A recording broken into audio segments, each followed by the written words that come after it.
tech for small growers at the bottom of the pyramids. And when we talk of small growers at the bottom of the pyramids, essentially smallholder farmers. I'm Klein Ilology, and I'm a professor and extension engineer with Purdue University, Ag and Biological Engineering Department.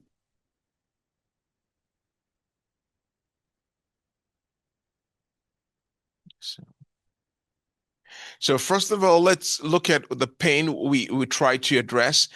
This, I won't say talk, is given based on experiences on the field of my company. I started uh, by taking a technology that I developed in my lab at Purdue and took it to the market.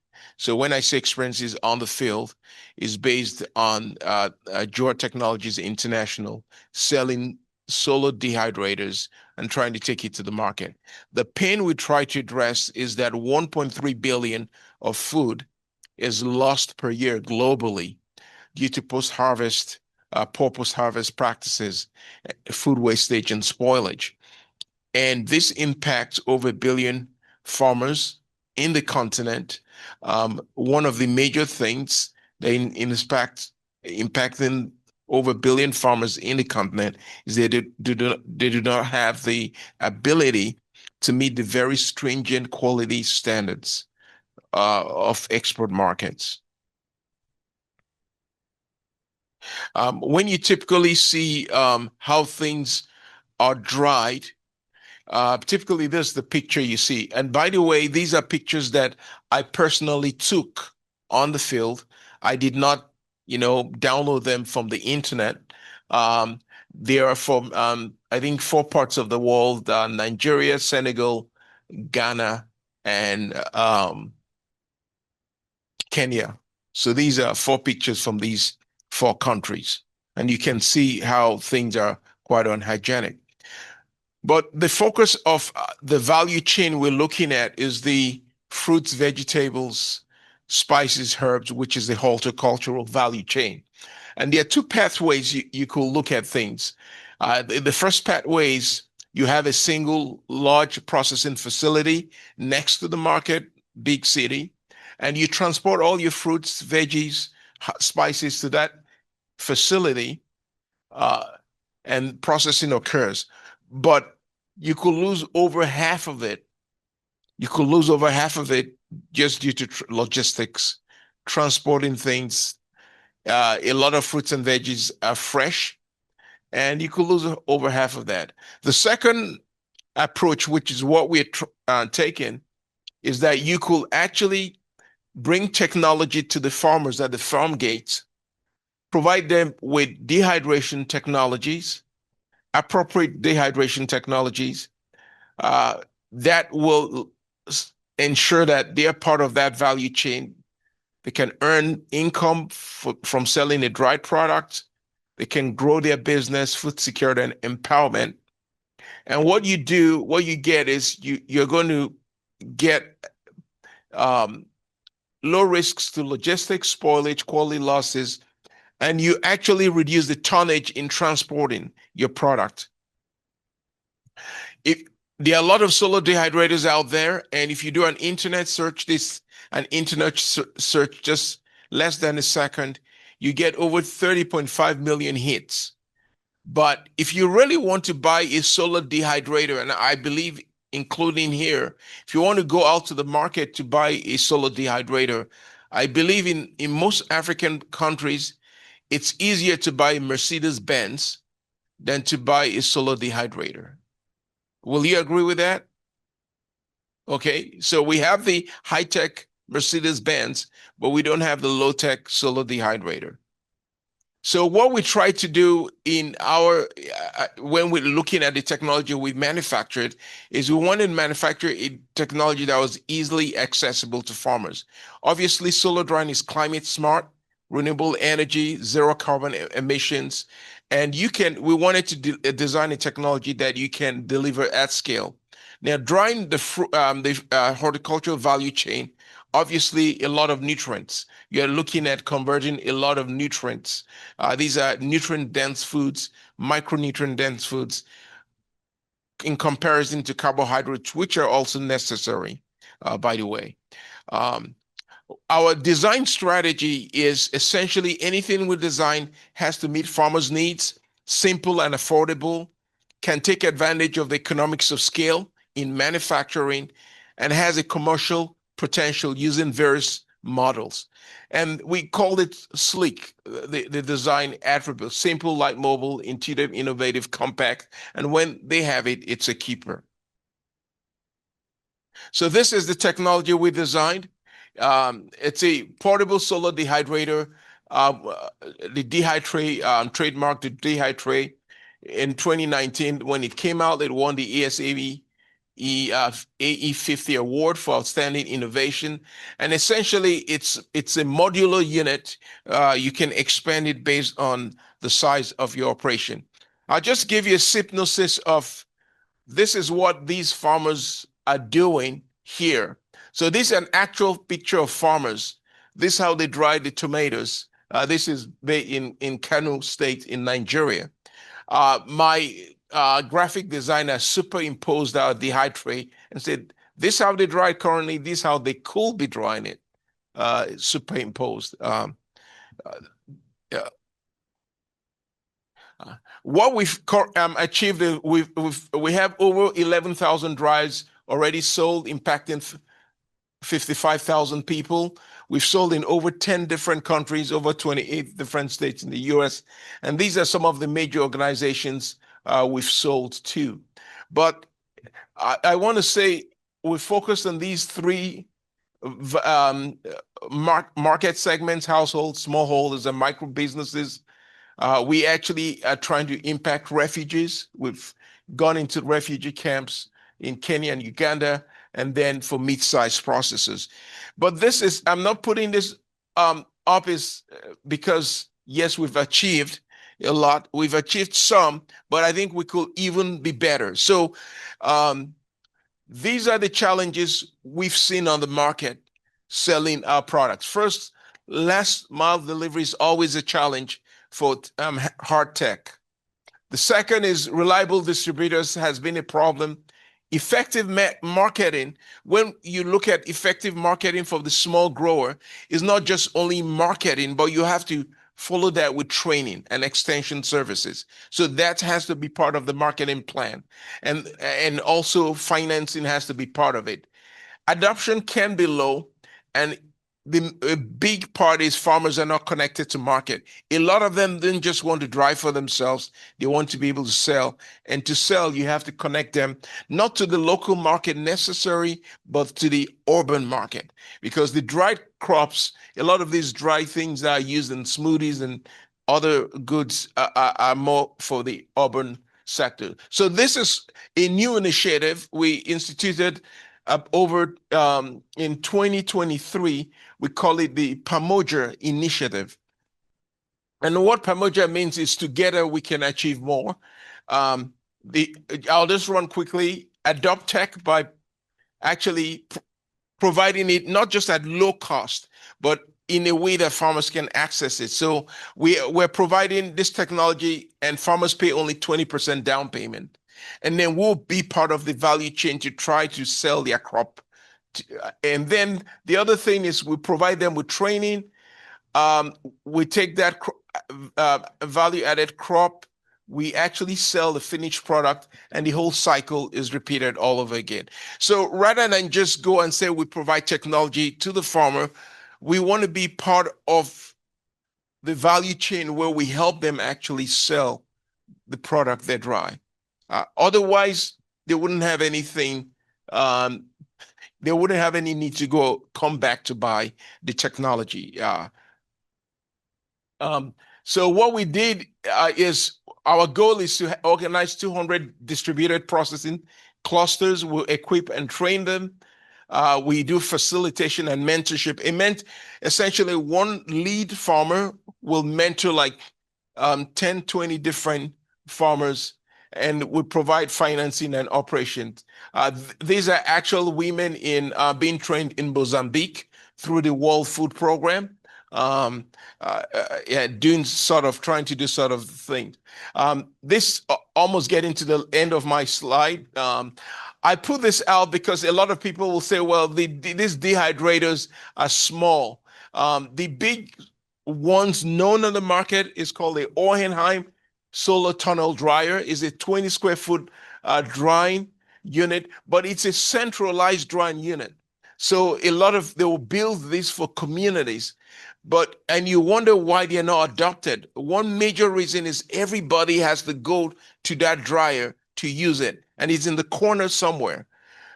About 60 of our units, 60 of the dehydrator makes one of that. So we distributed 5 per farmer, 5 of these units per farmer. Some people even want less. And then the farmers can use it and bring it to a central location. So farmers don't necessarily have to come all the way to a central location. They can do it wherever they like, typically in their backyard. So that's again, both units have been tested and their performance are the same. The only thing is that this is more flexible and this is essentially a permanent structure. So this is the end of my talk. What I want to say is, I know I had a discussion with our farmer in Kenya. I say dried fruits are as good as fresh fruits because a lot of farmers in sub-Saharan Africa are not used to dried foods because we've always had things fresh. But dried fruits are as good as fresh. You can see these are some of the things I dried in the dehydrated vegetables. And one of the things about dried vegetables is that you can incorporate it in various types of food. You can grind it up and incorporate it in smoothies, encouraging kids to use it. You can incorporate it in all kinds of dried products. And by the way, you can store these vegetables for 2 years without refrigeration. We've done all those studies. This is the end of my talk, and I'll take questions. Thank you.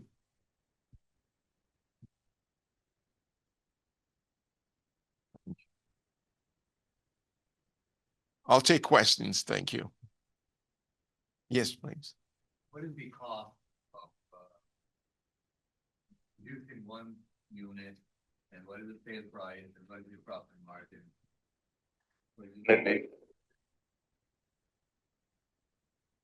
A very, very good question. So the cost of producing one unit, it's about $30.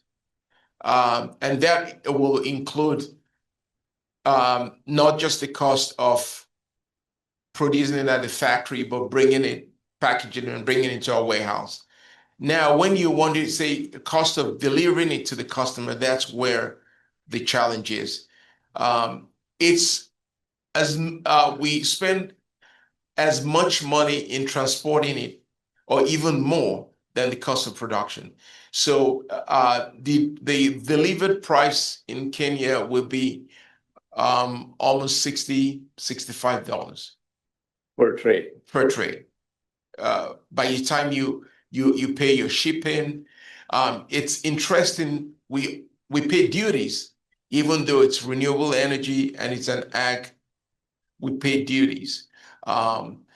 It's the biggest drawback of the dehydrate is logistics cost, including in the US. So most people actually are paying for transport, not necessarily the cost of the unit.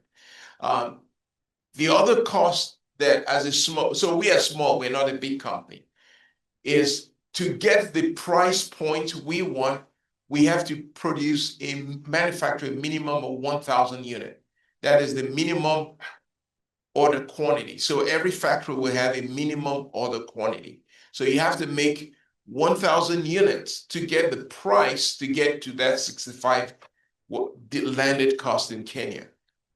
And that minimum order quantity means that I have to have income to pay, because you're paying inventory that you are not going to finish probably in a year. So these are all these challenges as a manufacturer, especially when you're a startup, to try to figure out, And we have plans to that.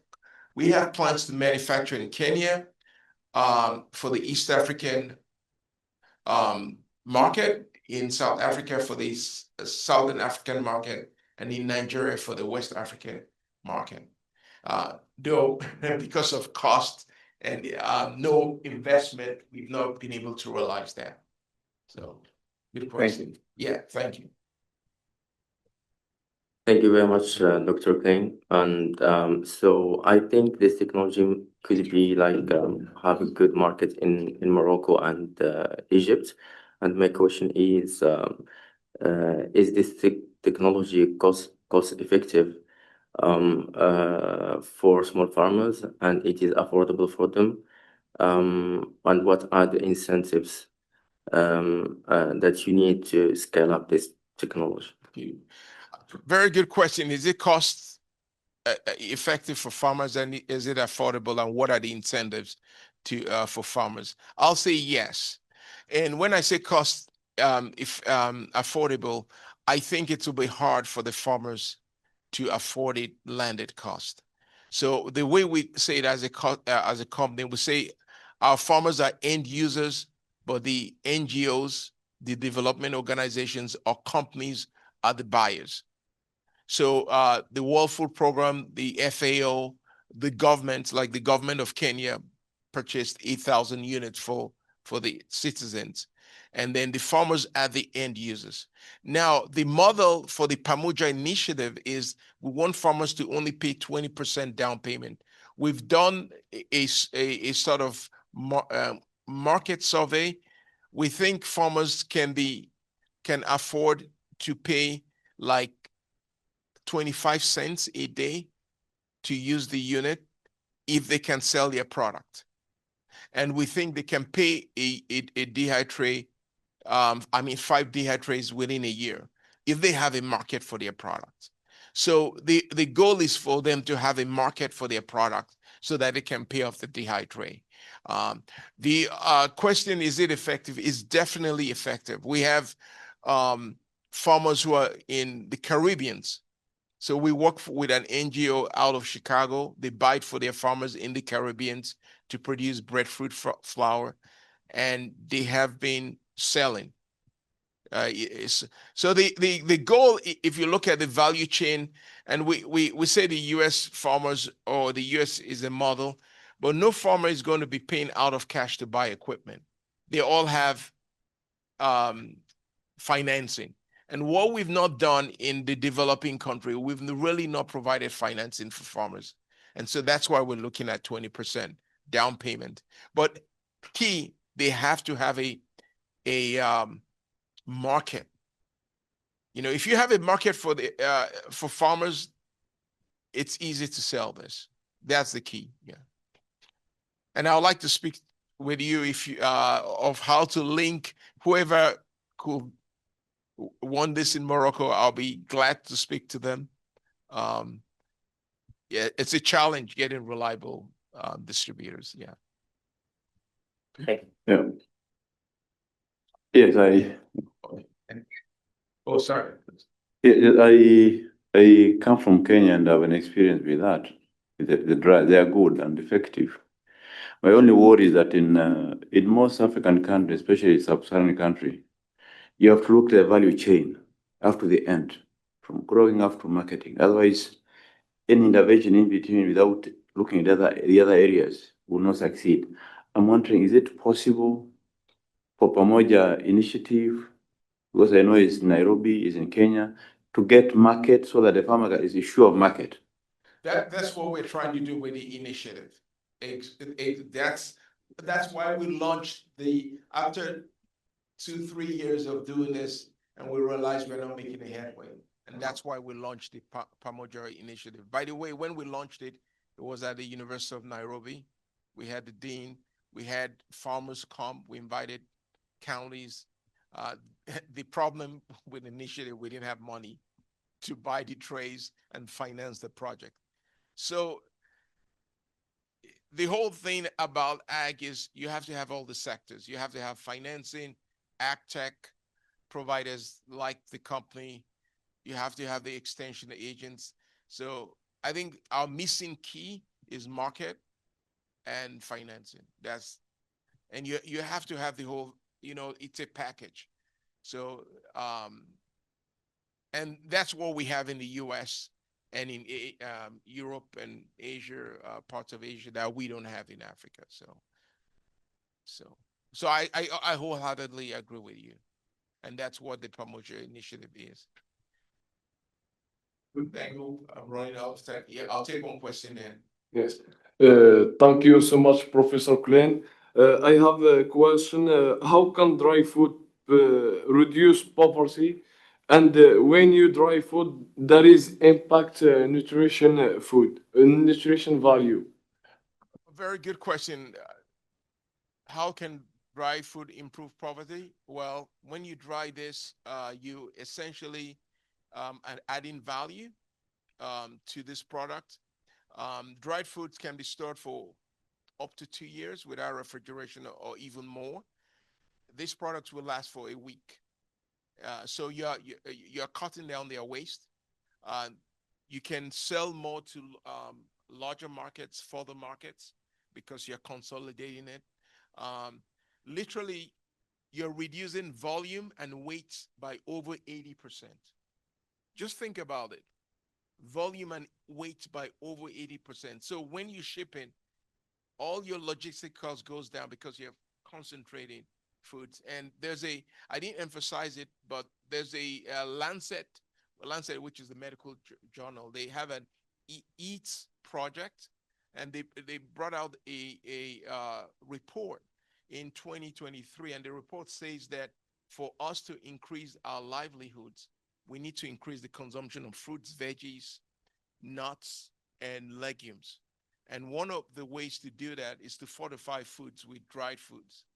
You can't necessarily fortify it with wet fruits because it's limited. And so that's it. Yeah. I hope I answered it adequately.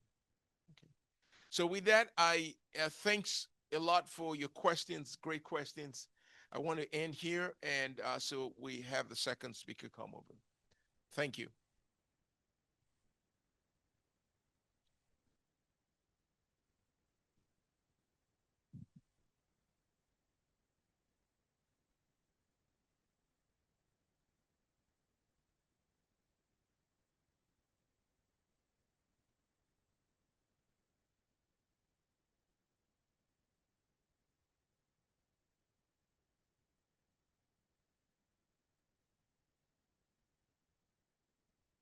Thank you, Professor Ilology. You set the stage for my presentation very nicely. Can you all hear me? Thank you. So my name is Ajish Srivastav. I'm a professor in the Department of Biosystems and Ag Engineering at Michigan State University in the US. My co-authors are Dr. Ranjani Krishnan. She's a professor and also Associate Dean, College of Business at Michigan State University. We have Mr. Abel Girma. He's an entrepreneur, and he has several businesses in Ethiopia that he's running, but he's also a managing partner of an investment fund. Dr. Ilology talked about financing need, which is a very important factor in this. And my last co-author is Dr. Vincent Milogo. He is an associate professor at the Nazi Boni University in Burkina Faso.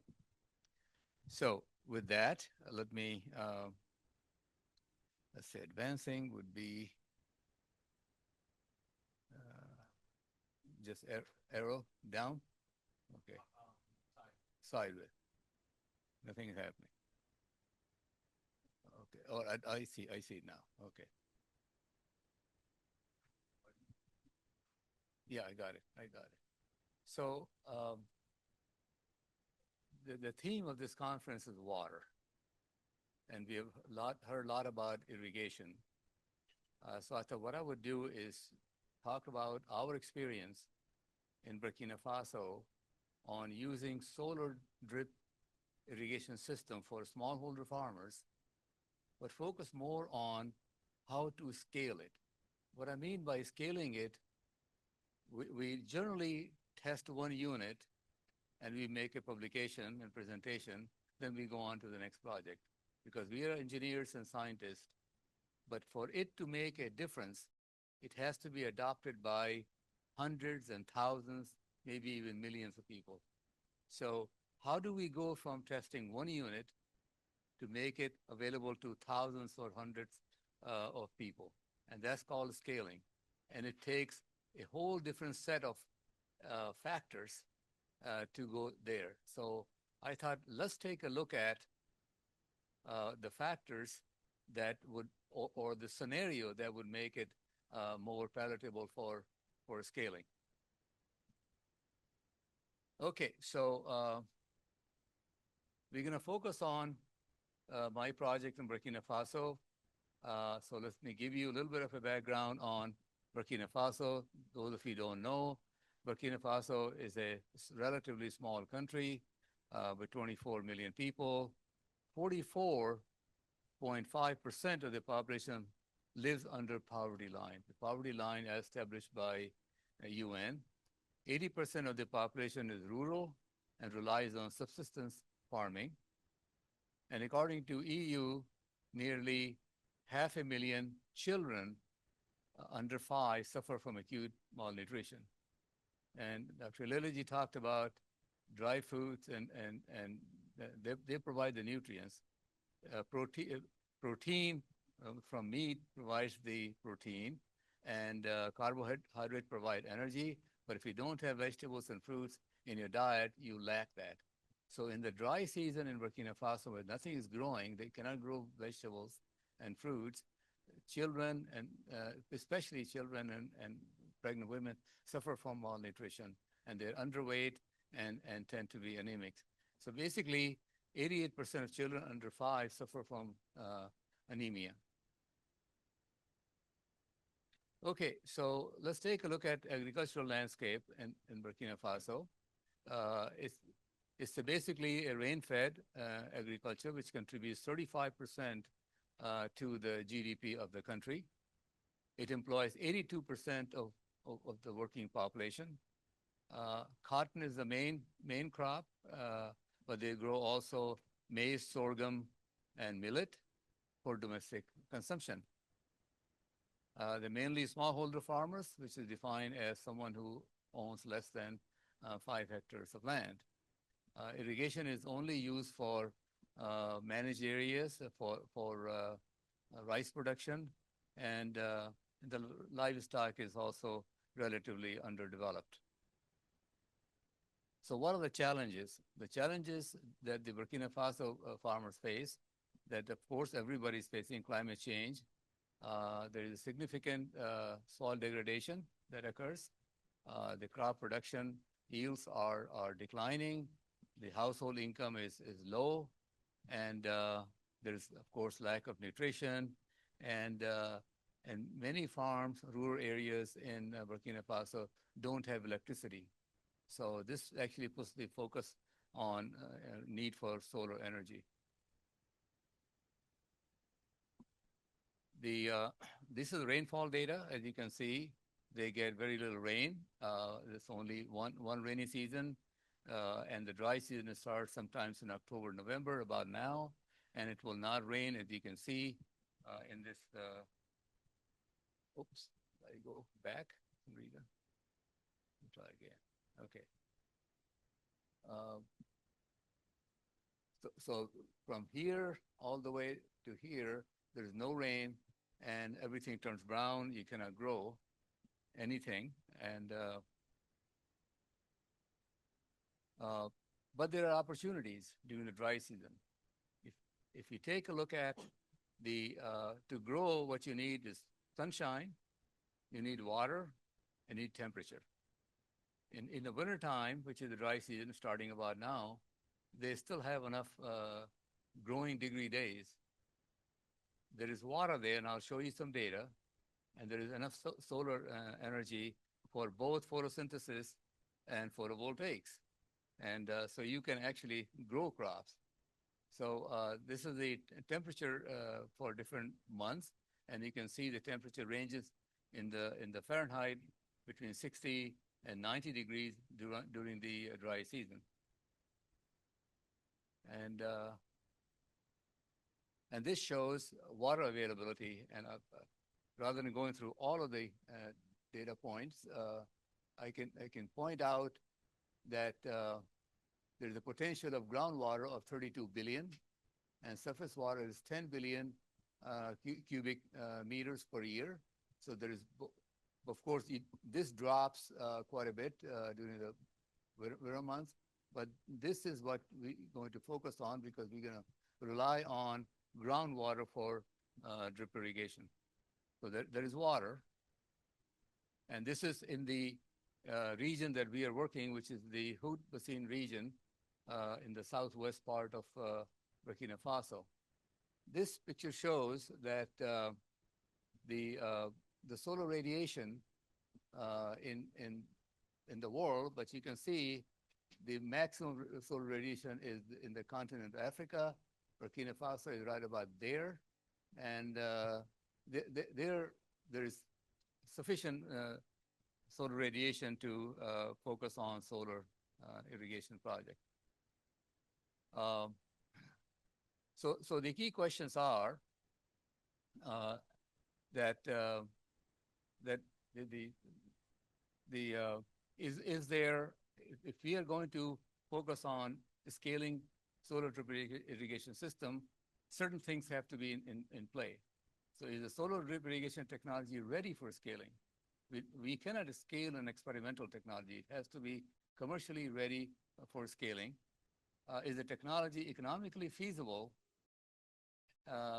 And is there a successful business model? That's the key part of it. And what are the training capacity? And this is what Dr. Ilerji talked about. In order for the system to work, you have to have trained people throughout the value chain to keep the system working, and what are the infrastructure and policy framework needed for it to succeed. So those are the questions we're going to talk about. So let's focus on the solar collection technology. We're talking about small scale, and we found that that these solar panels are very readily available in Burkina Faso to a point that you can get a solar panel for about $1 per watt capacity. So a 250 watt capacity will be $250, which is fairly affordable, and it's available. You can buy them anywhere. Then the next important component is the solar pump for water. And there is a report, it's called, I've given a reference here, Pulse report. It actually looks at various solar technologies, and you can see they have rated solar pumps as potential for irrigation as available for commercialization. So this is a surface pump, and this is the submersible. We'll focus on the submersible pumps, and based on their data, it can be commercialized or scaled. In the same report, they rate, they have high, mid, or low commercial readiness, and they rate medium and small size solar irrigation pumps as very high commercial readiness. That means, and there are very strict criteria for labeling whether they are commercially ready. That means they are mass produced, they have a supply chain support, the aftermarket support, all of those things. Okay, then to scale, you have to look at, is there a market? If anybody is going to make a business out of this, you have to have a market. And so in Africa, there are nearly 95 million smallholder farmers, okay? About 56 or 57 million are subsistence farming. So they basically grow enough to feed themselves, so they don't want to go into, so that is not your market. Take that out. About 14 or 13.6 million farmers have grid connections. So they're not going to go for solar if they have electricity on the farm. So they take that out. Then 18.9 million have no access to water. Maybe they are doing animal agriculture or what have you. And if there's no water, you cannot irrigate, so you take that out. So you remove all of that, and then it comes that 4.7 million cannot afford a solar drip irrigation system. They just don't have the resources. But what I'm going to present here, I'm going to include them as a potential market. So if you exclude them, your serviceable market is 0.7 or 700,000 farmers. However, the model I'm going to propose, I will include them because we are not going to rely on their ability to pay for the system. So if you combine these two, your serviceable market is over 5 million smallholder farmers, which is a substantial market. Okay. Okay, so this is just a snapshot of where we are working in Burkina Faso. What we have a system working there, and the selection criteria that we decided that it should be suitable for smallholder farmers to grow vegetables to generate income and improve household nutrition. And Dr. Ilalaji mentioned that it is very important, and that is one of the drivers for our project. This project was funded by a grant from USAID, and so we spent quite a bit of time developing not just this, but other technologies as well. It should be solar powered due to lack of electrical grid in rural areas. That's another criteria. And should be based on modern, proven, and market tested technology. You cannot scale a technology if it is not already market shelf ready, okay? So we're not talking about experimental system. We're talking about something, are they available? And sale and service should be locally available. And I did find that there is a company that was selling these. So based off all that, we selected a pump that is a German brand. It's actually made in different parts of the world, and it's commercially available. And there is a company called Irifaso. They actually are the distributor of Laurent's pump in Burkina Faso. So they're already is there, and basically these are the specifications of the pump, and the system that we put in place was half a hectare, and the tank we selected was 2,000 liters, and we placed it at 2 meter high, and we needed two 135-watt solar panels, and of course these are it is a 24 to 48 volt DC system here. This shows our system. You can see the well here. The company did not dig the well. Our crew dug the well by hand, and we found water at 7 meter depth. So we did not have to go very deep to find the first aquifer. And then they installed it. You can see the solar panels here. This is the 2,000 liter tank sitting at 2 meter height. And these are the drip lines on a half a hectare of land. So that's our system. We established it in 2017. You can see the early vegetable growth on the left side. We had experiments with mulch and no mulch. We use rice straw here for mulching, and of course, no mulching on this side. Mulching made a significant difference. We grew cabbage, onions, and tomatoes. Mulch and without mulch, you can see the yield difference. There was significant difference in yield with mulching and no mulching. And these are the common crops we grew. We also grew corn or maize during the dry season. You can see early maize growth here. We had a very successful harvest. This is Mr. Sanfauda. He was the student, master student who was working with me and who was responsible for the project. So we were actually doing training. He has actually gone out now after graduation, has started a business of installing irrigation systems. We also did intercropping. So we grew maize, intercropped with legumes. So we intercropped with peanuts, green beans, mung beans, mulch and no mulch, and we did replications.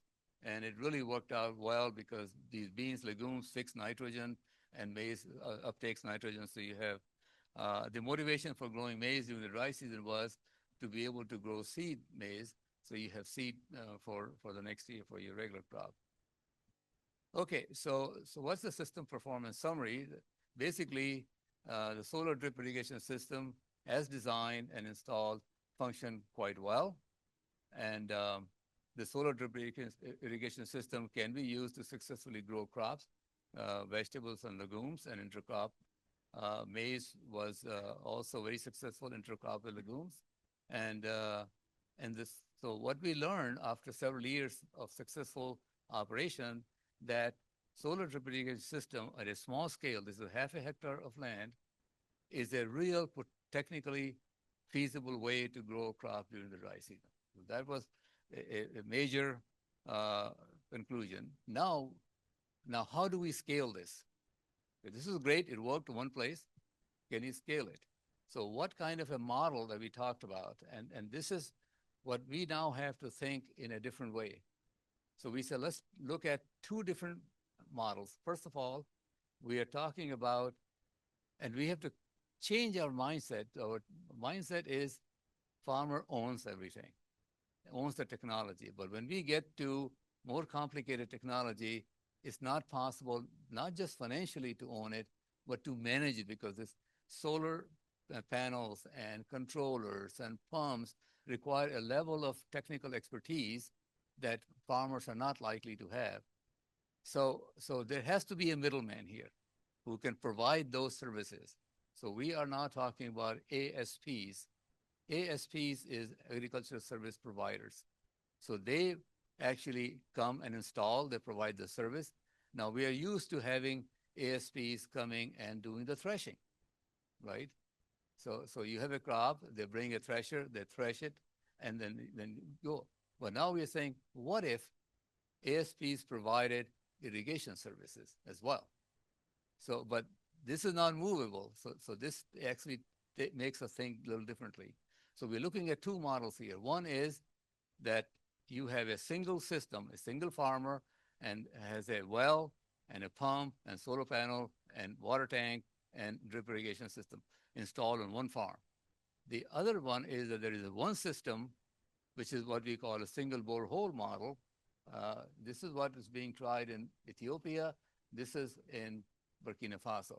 In Ethiopia, it's a bigger system, and it services 32 farmers on a small plot with one system. And the ASP provides water and the metered water, and the farmers pay for the water. Where in this model, the ASP provides not only the water, but also inputs. So it becomes like a full service provider. So I'll show you our economic numbers for both, and we'll draw some conclusions from that. Okay, so the economic analysis of the single system is that it cost us for installation $8,000. Okay, and then maintenance cost, annual maintenance cost is changing the filter and so forth, is about $280 per year. Annual production cost is, this is the inputs, the seeds and fertilizer and so forth, is $1,000. And then we have to pay the franchiser. This is the person who is actually, it's like the wholesale dealer who is going to provide the ASPs, all the equipment that they need and services. So we have to pay them. And then they have, this is the digital integration, so the payment system can be made. And then they have to aggregate. So the idea here is that the ASP is not serving just farmer, but a cluster of farmers. And he's providing aggregation service, so it can be then sold to the market. So there's that. And then we assume that there is a 10% crop loss after post-harvesting. And so the annual revenue from all this is $6,000. And we used the price of vegetables vary quite a bit from season to season. So but we took actual data and we averaged it. And our model assumes that we are growing 70% onions, 15% cabbage, 15% tomato, and we've got their yields over here, and this is the price. And so this number is based on weighted average of all of that. We are So the ASP has to borrow money, and that's at 12%, 3-year term, and the farmer has to pay 50% of the net revenue from this to the ASPs. So the farmer, so that's our basis for the model. This data shows, so there are, we said there are 5 scenarios here. Number 1 scenario is that you pay full cost for everything, okay? Number 2 scenario is that we waive the TVA on this. So we take that, this is only on the main components, solar panels, water tank, and pump, and nothing else. We waive the TVA. In this one, you are buying in wholesale, because if you are supplying many ASPs, you get 30% discount for wholesale. This model is no TVA, wholesale discount, and 25% subsidy. And the last model, 5, is no TVA, wholesale discount, and 50% subsidy. So you can see the cost comes down. These costs remain the same. And the last one is no irrigation. So based on those numbers, and so this is our basis for all our economic projections. So what we then found that from farmers' perspective, farmers, and this is a 10-year time horizon, 12% discount value. The net present value for farmer is $15,000. The farmers actually, this is after paying 50% to the, and the annual cash flow is $2,600. If the farmer is not irrigating anything, this is his net present value. So you can see that if just agreeing to have someone irrigate, the farmer is getting $10,000 NPV additional, and almost more than double the annual benefits. But from the ASP, service provider model, in the scenario 1, when you have to pay full cost, actually you have a negative NPV. So that's not a real viable, even though after paying for 4 years, you are recovering, but your NPV is negative. Your IRR, return on investment, internal rate of return, is only 8%. But if you go to scenario 5, which, remember, scenario 5 is where you're getting no TVA, bulk discount, 30%, and 50% subsidy. And if that is the case, you come out positive, and each ASP is realizing an annual income of $2,600. So if you imagine, if you are ASP and you're servicing, let's say, 10 farmers, you're looking $26,000, which is a reasonable amount of money to be made. Okay, so now we're going to switch over to cash flow, and you can see that from the ASP perspective in scenario 5, of course, you have a negative cash flow, and after you paid the loan off, that you get into a positive cash flow. The 2 colored lines are scenario 1 and scenario 5 over here. Of course, scenario 5, you get paid off in 1 year, and you become a positive cash flow right away, and this is the most preferred way to go. Okay, let me just quickly switch to the single borehole model. In this model, we have 1 well, a storage tank, and distribution line, and you have many smallholder farmers, 32 to be exact, and this is a different model. Okay, so the economic data for this is that that the income for farmer is $2,275, which is ironically it's about the same number that I showed you before. So farmer is doing well, and these are the revenues. So even in this short time period, you can see they're getting positive revenues right away. The ASP is getting, and but here loan terms are a little different, higher interest rate and 3-year payment plan, but you are making more money. But one thing I want to point out that the farmer income is based on, this is normalized for 1 acre, 1 hectare of land. The other model was on half a hectare of land. So here the farmer is realizing half as much income as compared to the other system over here. But the ASP is actually doing quite well over here. As you can see, revenues are about the same in both cases. Okay. So let me sort of summarize by saying that, first of all, where's the money going to come from for either model? Okay, so we looked at what is the scenario for financing. So in Burkina Faso, there are 15 registered commercial banks and 4 banking type financial institutions, which is not that many for any country. The financial service sector is highly risk averse. They look at agriculture as something to stay away from. They want to invest in it. And there's no structured financing program for farmers to borrow money from. But since in 2019, the Bank Agricole du Faso has started to finance some agricultural activities, but they have a lot of collateral requirement and such.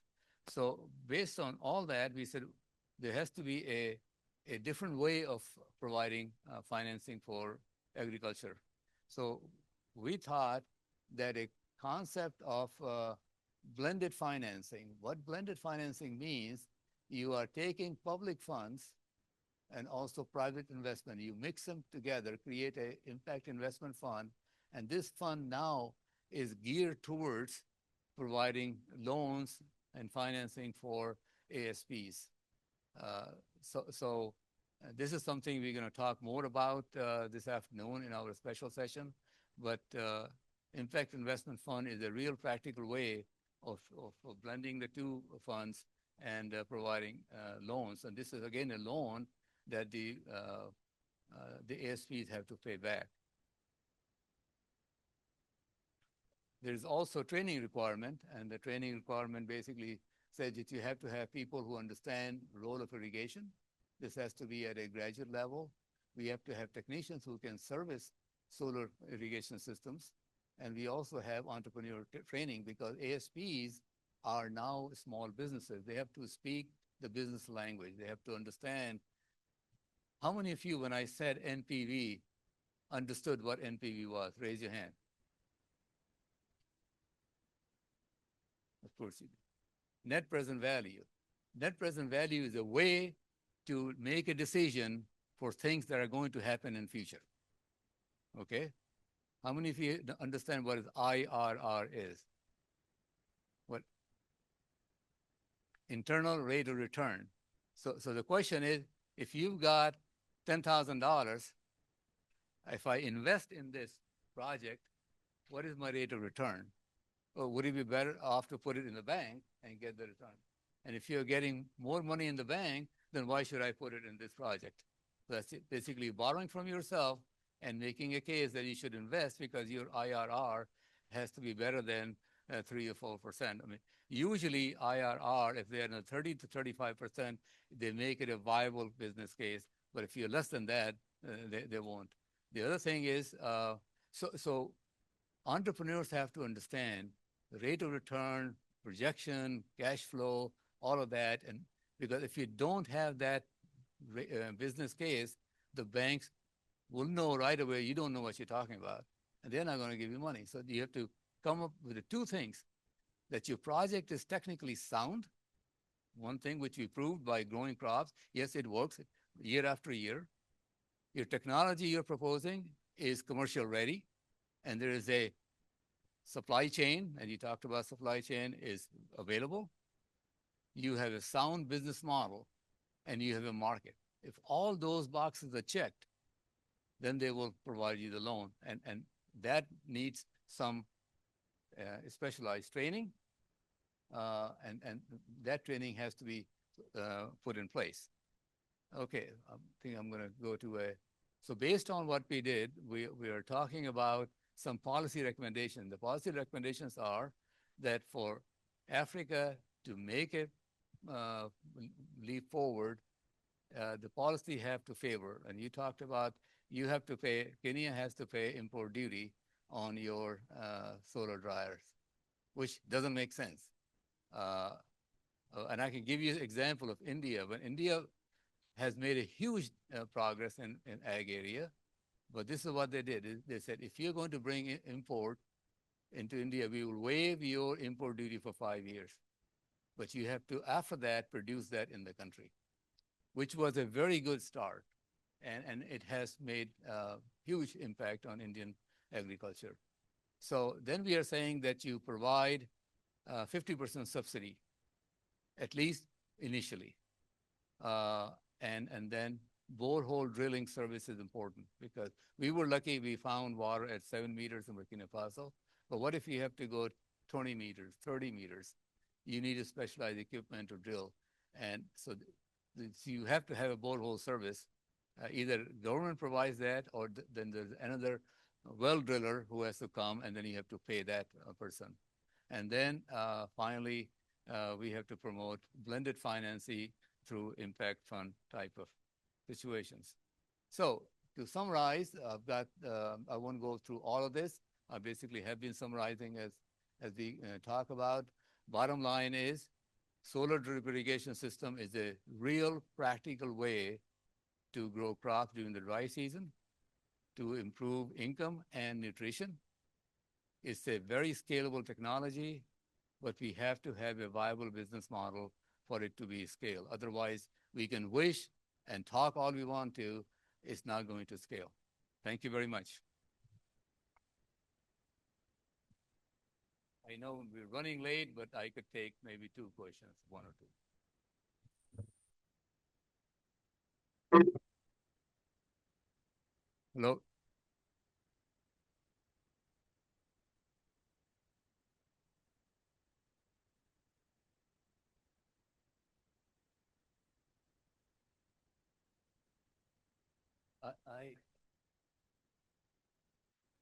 I have to put this on. This is on.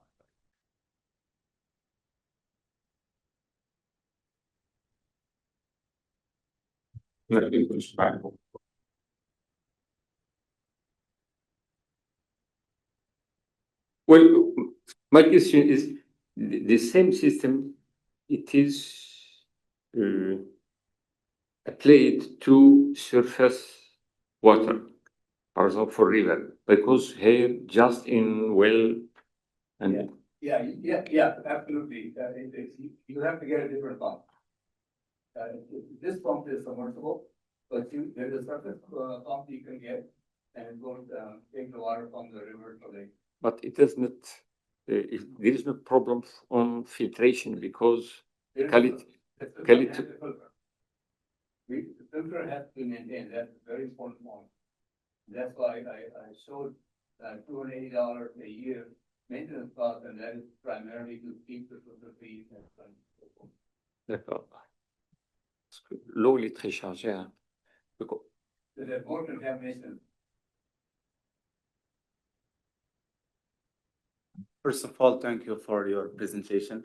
My question is, what are the main technical differences we must change when we scale from 1 unit to 100 units? And I have another question about the cost. It's the franchise cost, it's pay annually or just for one time? Okay, so can you hear me now? Okay, so the question is the whole model works is what we call a franchise model. So there's the main distributor, and there are several people who are the service providers. Each service provider is serving several farms. So let's say each service provider is serving 10 or 20 farms. Each one has to buy a whole system from this main distributor. and has to pay for it and has to borrow money from this fund or the bank by writing a very good, solid business plan. So that's that. What was the other question?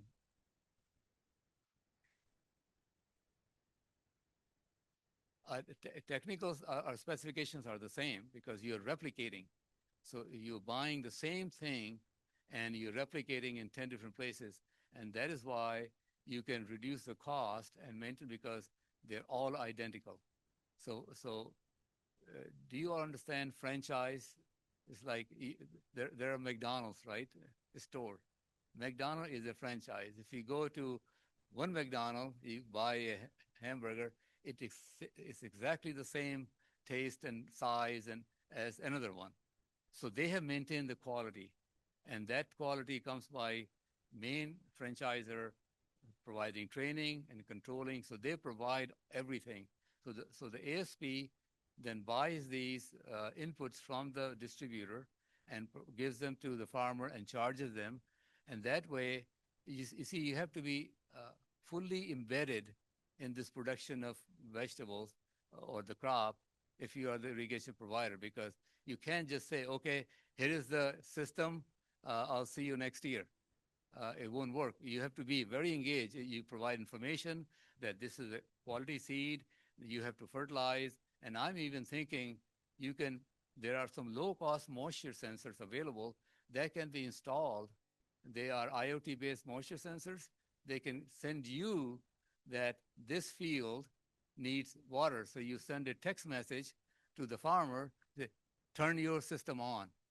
So you want to make sure that the farmer is successful, because the farmer is successful, they're able to pay because you take half of the income.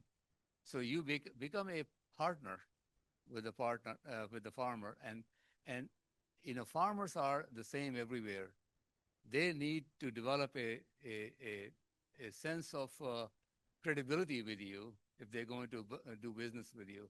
So what we are saying is it's more than just installing and leaving, but developing a relationship in the community and then providing information also. Or you can say, we have an issue of pest. So now is the time for you to spray. And here's this pesticide you can spray. And if you want me to come and spray pesticide, I can do that for you. So it's a lot more to it in building a business. And that's how you sustain a system like this. Good question. Thank you. Actually, mine is not the question. Thank you very much, Professor Srivastav, for this very insightful presentation. Actually, I learned a lot. We are working with the farmers, with the partners in many places and countries. We are having a lot of innovations. What we are doing, national system are doing is we develop something, we park it, we never went up to the policy, we never made the business plan, we never see this feasibility, etc., etc., etc. I think this is, rather than I'm taking this as one innovation or technology, I'm feeling this as an approach very much needed to scale up in many of our agriculture innovations. Thank you so much. Thank you. Thank you very much, Dr. Ajit, for your presentation and for this interesting project that takes the irrigation efficiency to the next level. And however, empirical evidence have demonstrated that irrigation efficiency most of the time lead to a fall victim of the Jevons paradox, which means that instead of reducing of our consumption, we end up consuming more because of the expansion of lands, cultivated lands, and also the intensification of the crops. So does this model take into consideration this paradox? And the second question is about the business model. Have your business model and also the banks take into account the water-related risks to demonstrate the viability, the financial viability of the project? And the third question is about, is there any success story about the blend finance to scale up and to fund this interesting projects? You have a lot of questions. Uh, Let me start backwards first. The financing part is still the stickiest part. And what we are proposing, Impact Investment Fund, we are going to be very aggressive about seeking funds to create this IFORMAS, which is Impact Fund for Modernizing African Agriculture System. That IFORMAS stands for. The fund has been established. We are now in a mode to contact major agencies, donor agencies, to start investing in it. And so once we have in this afternoon, I'll talk about our goal to raise $5 million for that, which we will use to attract private investors. What we have learned through our surveys, that there are a lot of investors who have very high net worth in Africa. But the problem is, let's say you have a net worth of $10 million and you really want to invest in African agriculture. Is there a path right now for you to go safely invest and know that your money will be invested and you will make? Right now, there is no path there. So what we are saying that we are committed to modernizing African agriculture.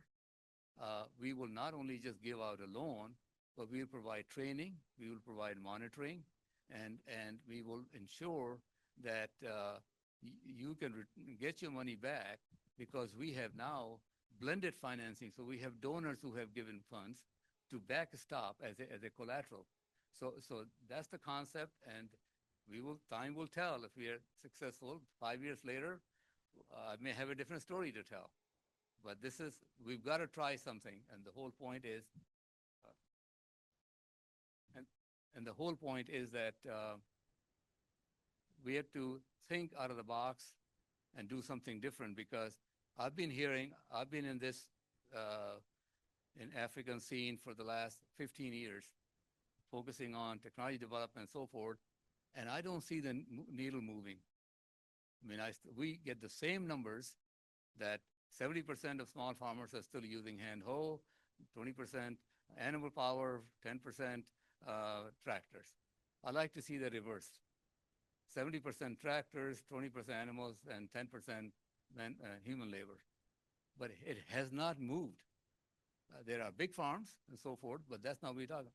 The smallholder farmer is the backbone of African agriculture. We got to make sure they stay in place, stay in business, and grow. But for them to be productive, they have to have mechanization and other technology. So what is the scenario? I mean, we have all these technologies. There are 15,000 innovations that are sitting on the shelf that were paid for by different research projects that have not seen the light of day in scaling. What's the bottleneck here? So I'm focusing on that, and we'll see if we are successful or not. I think we will make progress. We just have to keep telling our story. I think, thank you, Prof. It's a good model. And my only worry is that the plots that are being irrigated are quite small. And therefore, looking at the situation of a small-scale farmer in Africa, that product might go all of it into domestic consumption. Now, the biggest challenge in these farmers is marketing. I don't know. Have you organized them to sell the crop? Yeah, access to market is an issue for farmers.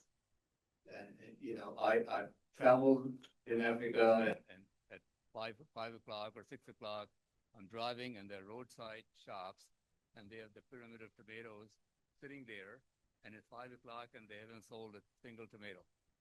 What's going to happen tomorrow? The temperature is 90 degrees, and they're going to store it, and by tomorrow it'll be soft, and day after, if it's not sold, it's gone.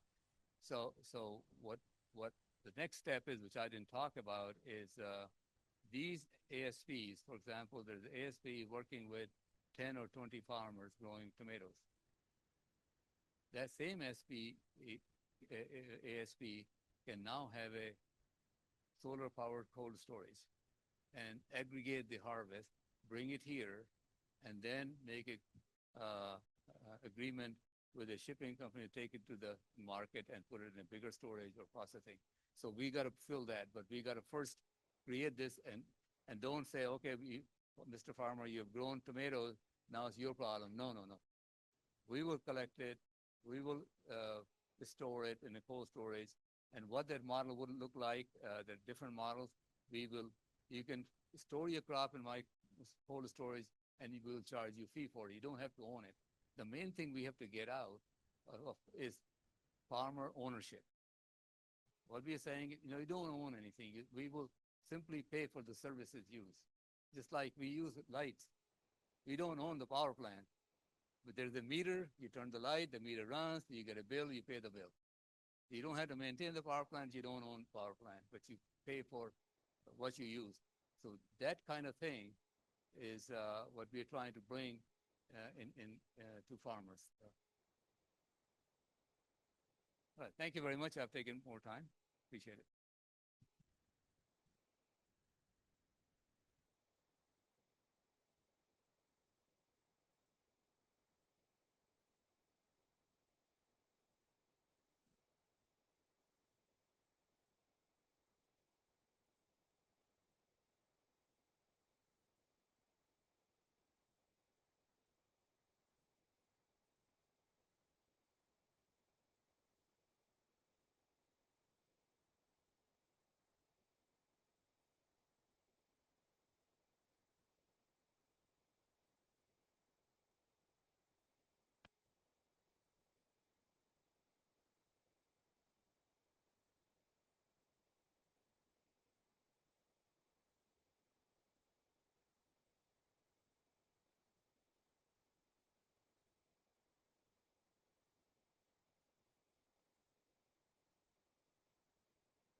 So good morning, ladies and gentlemen. And so I'm Ismail Hasnawi, lead researcher at Water Witness International, and I'm working on the assessment of the sustainability of the water footprint of the global north in Morocco, especially the fresh produce exports. So as you know, do you hear me now? It is clear. It's clear? That's okay. Okay, so as you know, when we talk about the water crisis, we nobody doubt about the challenges, about the evidence about this problem, and also about the about all the problems that we are facing, and the solutions are very few. So as a water witness, we are into actions. So we are trying to identify the solution pathways and the enabling conditions to solve the water problems and also to make the economy thrive and be sustainable. So today we are presenting our research entitled Beyond the Mirage, Navigating Water Business Risk Pathways through Stakeholder Priorities in Morocco Exports Agriculture, using a multidimensional max-dip analysis. So first, we will start by giving a bit of context about the situation, and we're gonna delve into the magnitude of the fresh produce export, the hydrological and climate challenges, and the solution pathways and enabling conditions. As you know, the water crisis is a global crisis.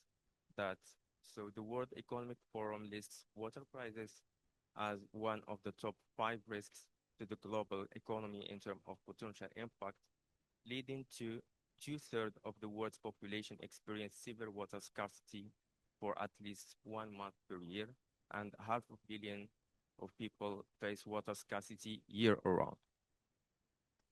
This situation is impeded by physical risks.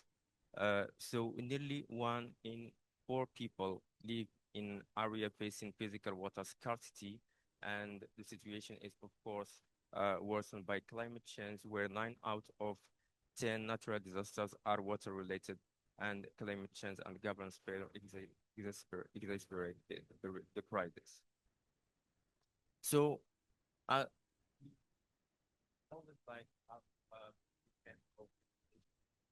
about technology, about the infrastructure, about the government, but we think what drives like this action to, to the water use, and so we can know how to change this pathway, and also to solve the problem without any effect regarding that will affect the water or make the water crisis worse. So if you made the decision you made in your breakfast today to have like tomatoes on the table, avocados, or bread, drinking tea or cup of coffee, is impacting somewhere, or the use of water somewhere, either like in a rural area in another country, or in space. So the idea here that the real water that we use is not our daily water, but it's the water embedded in our coffee, our meat, our mobile phone, our chocolate that we have in our clothes and everything. And this is what drives the problem, especially in basins that face water crisis. So the water is hidden in the supply chain and necessary for the economic growth, and yet it is often undervalued, leading to overuse and pollution. So the decision that we make, all of us, about our consumption lead to an effect of the water use somewhere, either like the overuse of water, the pollution, the ecosystem degradation, or access to water, drinking water, and sanitation. This graph shows like this dependency on external water use, and as an example, the United Kingdom rely on 70% of its water use beyond its borders, showing that and mainly 40% of this water is used is sourced from basins that suffers from water security.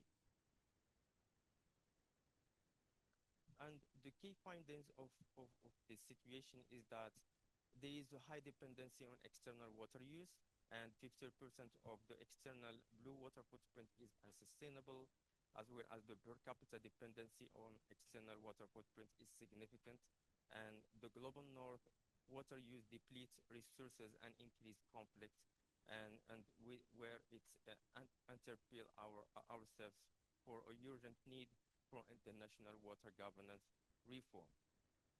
Just to highlight, so given this context, agriculture in Morocco is very important and pertinent for its economy, in a way that the export value of the fresh produce in Morocco is around $4 billion, one of the world's leading exporters of key crops such as tomatoes, mandarins, and berries, and where tomatoes alone account for 25% of Morocco's vegetable export value, making it the world's third largest tomato exporter. And the destination of this export is mainly to Europe, with France leading the way, followed by Spain and UK. And this economic growth led by this export is driven also by the trade agreement between Morocco and EU. Just here, I'm going to highlight the European Union Morocco Association Agreement, signed in 1996, and that make the export between Morocco and Europe grew by 380% from 1991 to 2018. So this situation or like this economic growth is impeded by a hydrological challenge. Mainly the water availability. So as you know that the water availability in Morocco is around 600 meter cube per hectare per year, making Morocco one of the most scarce water scarce country in the world, and which is associated with virtual water export, where the European Union accounts for 57%, followed by France, Spain, UK, and Netherlands. And so this virtual water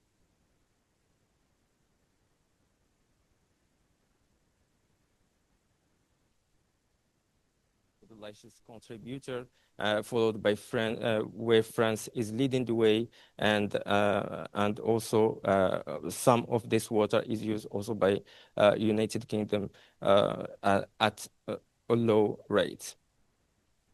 As implication regarding the over use of aquifers, so the aquifers in Morocco are the water is over abstracted in the aquifers in Morocco by 800 million meter cube, and the climate change also exacerbated this situation, where the projections shows that the precipitation are willing to drop by 30% by 2050 under the SCP 8.5, and also Morocco will continue to be very vulnerable regarding drought.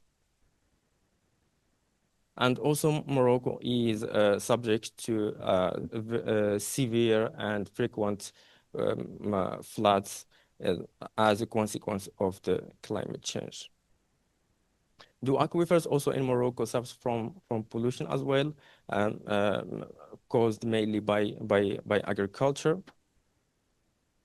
And if we take the situation of the basin of Suez Massa, where the 85% of the export is sourced from this basin, we see that the aquifers that there are over abstracted by 63%. This situation presents like an economic risk for this supply chain.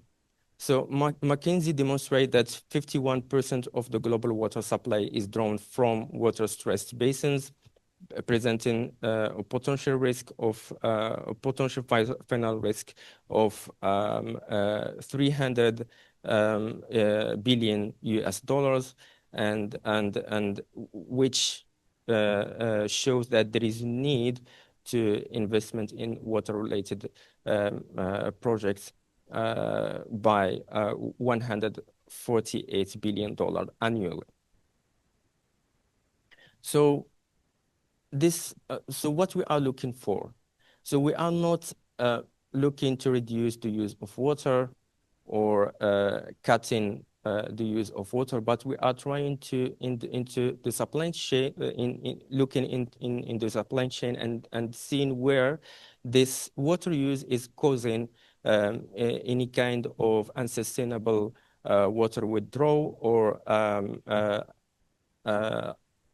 like a shortage of access to wash, undermining the ecosystem and environment, or like causing any kind of pollution, and also exacerbating the situation of the negative impact of climate change, especially drought and floods.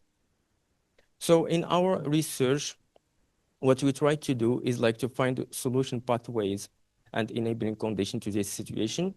So we conducted a survey based on the best-worst scaling. So what is the best-worst scaling? Is an extension of the method of paired comparison, where respondents are shown a predefined number of set of 5 candidate items and are asked to choose the 2 items within each set that they consider the best and worst, and within each set, respondents select the pair of items which they feel exhibit the largest perpetual difference and underlying continuum of interest. So as a result of our survey regarding the solution pathways, regarding the technical water management solutions, so the analysis revealed striking implementation of preference of adoption of precision irrigation and digital monitoring tools. And so the proportion of this analysis positioned this solution far from the diagonal, but with 50% of respondent rating it's as easy to implement versus only 40% as difficult. And regarding government and institutional reform, the survey identified certification system requiring transparent and fair water practice as the most feasible reform approach. So regarding the scaling innovation challenges, the analysis revealed the critical implementation scaling paradox. So while in the previous questions, digital tools were easiest to implement individually, so the use of satellites, remote sensing, AI, and sensor was the most difficult to scale. And the proportion analysis confirmed this contradiction, positioned digital tools in different quadrants across the two analyses. So now we are highlighting or trying to find what are the enabling conditions to make these solutions pathways happen. So the first one, the key driver for systemic change is the Interministerial Water, Climate, Agriculture Working Group as the most processable. So it means like the governance system need to change in terms like to make it more the coordination more effective. And we need also a stakeholder motivation mechanism. So this analysis demonstrates overwhelming preference for access to funding for research into regional water use behavior. And collaboration and trust between stakeholders and climate bonds and blended financing mechanisms shows equal processing difficulty, forming a challenging cluster in both the Mark-Stiff chart and proportion analysis. So what are the conditions for the long-term success of those solutions? So the research identifies stronger consumer demand for water responsible products as most processable. And however, this presented a relatively modest preference compared to other analyses with the confidence interval showing significant overlap between top-ranked conditions. And in the other hand, the open access water data platform with real monitoring alerts emerged as the most challenging, creating an apparent contradiction with the earlier identification of data gaps as critical risks. So as a conclusion, we identified like three insights to guide policy design. So the first one, we discovered an implementation scaling paradox. So while stakeholders enthusiastically support digital monitoring tools for individual use, they resist sector-wide scaling, exposing a fundamental gap between personal adoption and systemic transformation that policymakers must bridge. And the second is the stakeholders consistently favor market-driven solution over regulatory approaches, certification systems, consumer demand mechanism, and research funding gains strong support, while social capital development remain a persistent bottleneck requiring targeted intervention. And the third takeaway is the financial preference lean decisively toward accessible traditional financing rather than innovative instruments like climate bonds, a pragmatic signal that implementation feasibility trumps financial innovation. And thank you for your attention.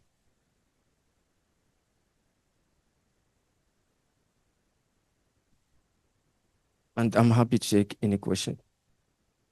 You said this best worst survey, yes? Yeah. And how was it made? Was it made like scoring from +10 to -10, asking few questions, or how was? Just I wanted to know this methodology a little bit more. Yeah.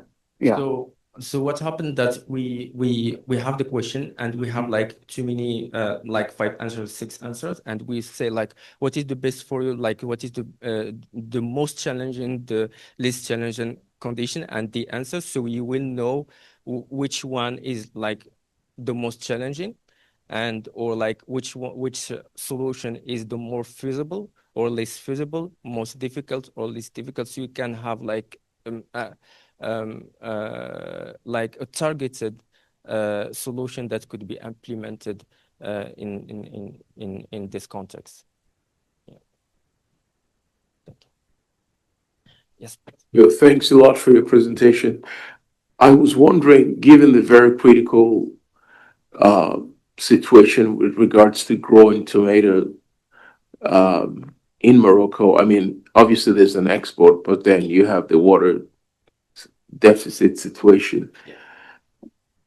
Are there other product? I don't know how tomato is produced here, but what? How does production method impact water use? So, for example, producing tomatoes on the field versus using, with overhead irrigation versus using drip versus using hydroponics.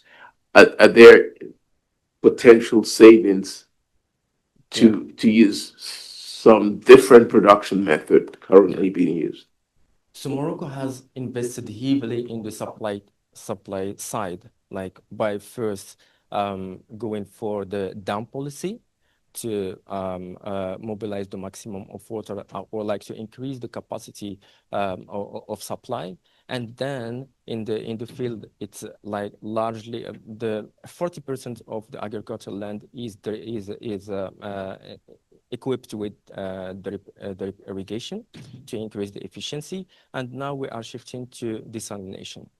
But why the problem still exists? First, like there is this kind of Jebens paradox that we talked about.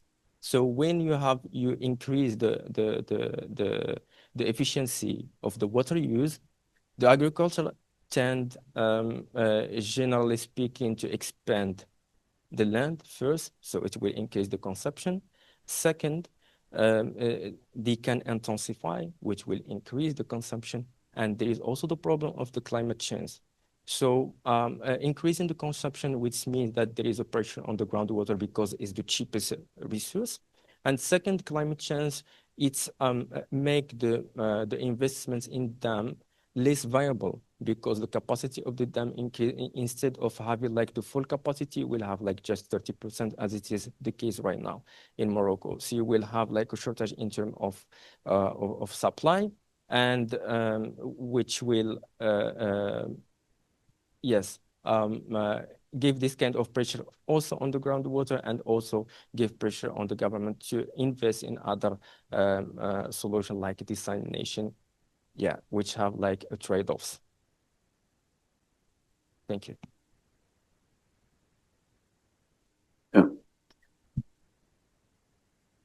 So first, I want to thank you for this presentation. My question is, do we actually gain the most value by exporting products like tomatoes, or are we just essentially like losing water in the and our resources in that process? And if that's the case, how can we change this situation? So basically, there is no loss of water. We are evaluating water by that, and also we like there is a lot of benefits out of this export. First, like we have this kind of a lot of choice regarding the local market with more or less like affordable price. And second, we are making this kind of the investors have this margin when they export to the like to the European Union markets. The problem is that we need like just to find, a business model that is what we're gonna say, that is sustainable.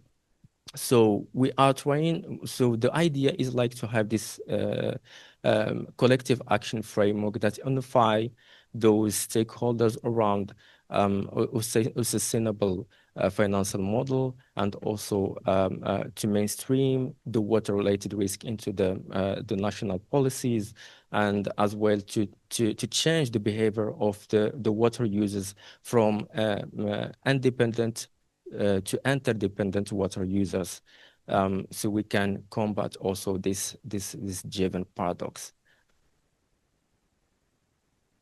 Is that okay? Thank you. Yeah. Yes, thank you so much for your presentation. I just have a general question. Now that Morocco borders part of it bordering Mediterranean Sea, and you have a lot of expertise in desalination, do you see that water being used for irrigation in the future? Now that what's available in groundwater and coming from rains, it's actually finite. Yeah, so thank you for the question. So the most of the desalination plants are installed around across the Atlantic Sea, not the Mediterranean, but there is some trade-off and some problems that we need to take into account. First, like the environmental problems regarding the release of the saline water into the sea, and second, regarding the cost affordability for the farmers, especially small farmers, and also the farmers that like to export some crops that can't afford the price of desal. I will give the example of citrus. So citrus, it's a crop that if you buy the desal water, you will not be competitive in the market, and you need to shift the crop or find other alternative or other market that can pay more for this kind of crop. So yes, there is some trade-offs that we need to take into account, and also we need to study take into account the risk of the environmental risk of desalination, and also the most important is to make sure that the risk the risk is allocated equally between the stakeholders, because the actual model of desal now is a public-private partnership, but who bear the risk? The risk is borne mainly by the government. But these products are mainly exported to EU, and the supermarkets are not involved in this in sharing these risks, as well as the investors. Is that okay as an answer?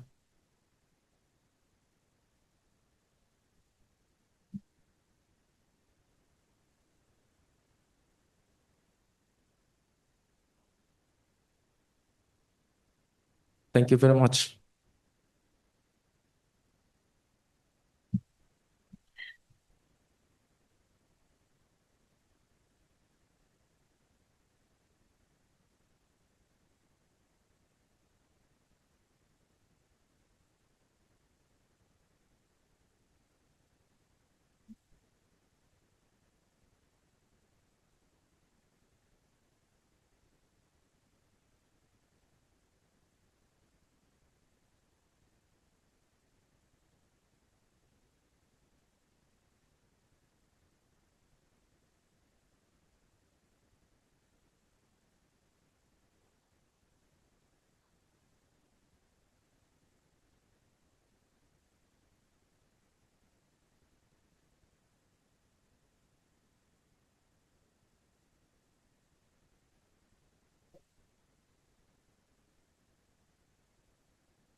Bonjour tout le monde. Je m'appelle Saïd Jipour, actuellement consultant indépendant. Euh, Comme ça a été déjà dit par notre collègue, il a parlé un peu de Burkina Faso, mais en grande partie, je vais partager avec vous l'expérience aussi pour la grande partie menée au niveau du Burkina Faso. Bon, mon sujet s'intitule Adaptation du système d'irrigation californien aux conditions rurales de la petite irrigation villageoise en Afrique. Voilà. Donc,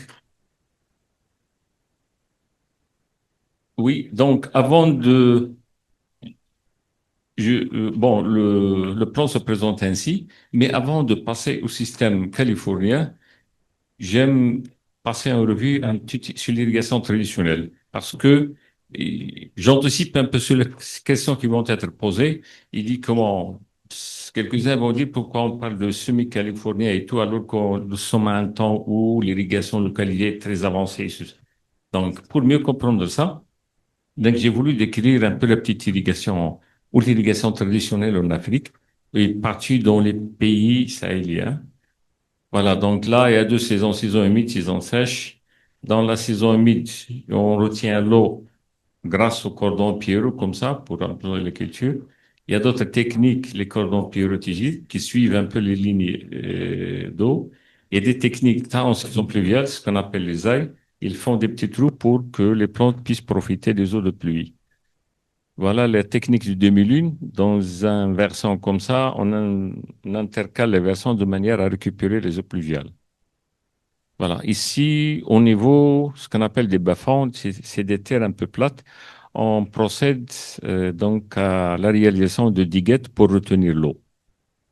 Bon, là-bas, c'est les femmes qui travaillent, s'occupent un peu de l'agriculture. Voilà. D'accord. Donc, un autre exemple, et voilà une partie de la digue là, qui a pu retenir l'eau pour pouvoir cultiver. En saison sèche, il y a donc les moyens simples d'exorde d'eau. Par exemple, ici, c'est mal fait, c'est le chadouf. Ça, c'est en Tchad.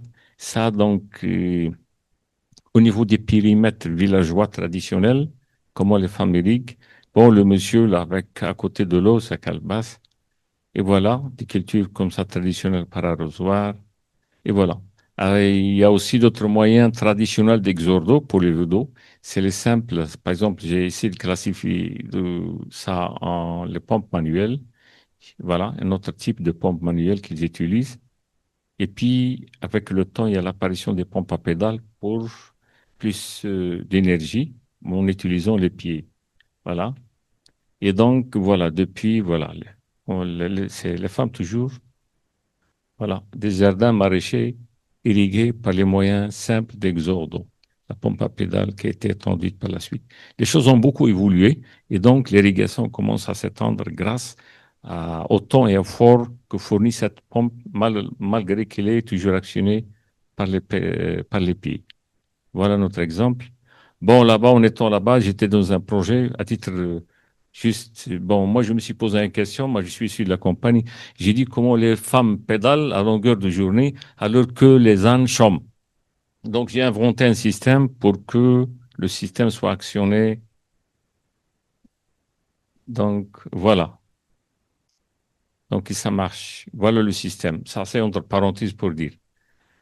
Et ici aussi, je vais partager avec vous notre expérience que j'ai rencontré en Côte d'Ivoire, c'est-à-dire avec la sécheresse, les gens commençaient à se pencher vers l'irrigation. Ils savent que l'agriculture ne peut pas être faite sans l'irrigation. Ici, c'est un projet lancé par l'État en 2018. Voilà. Donc, c'est la plaque d'inauguration.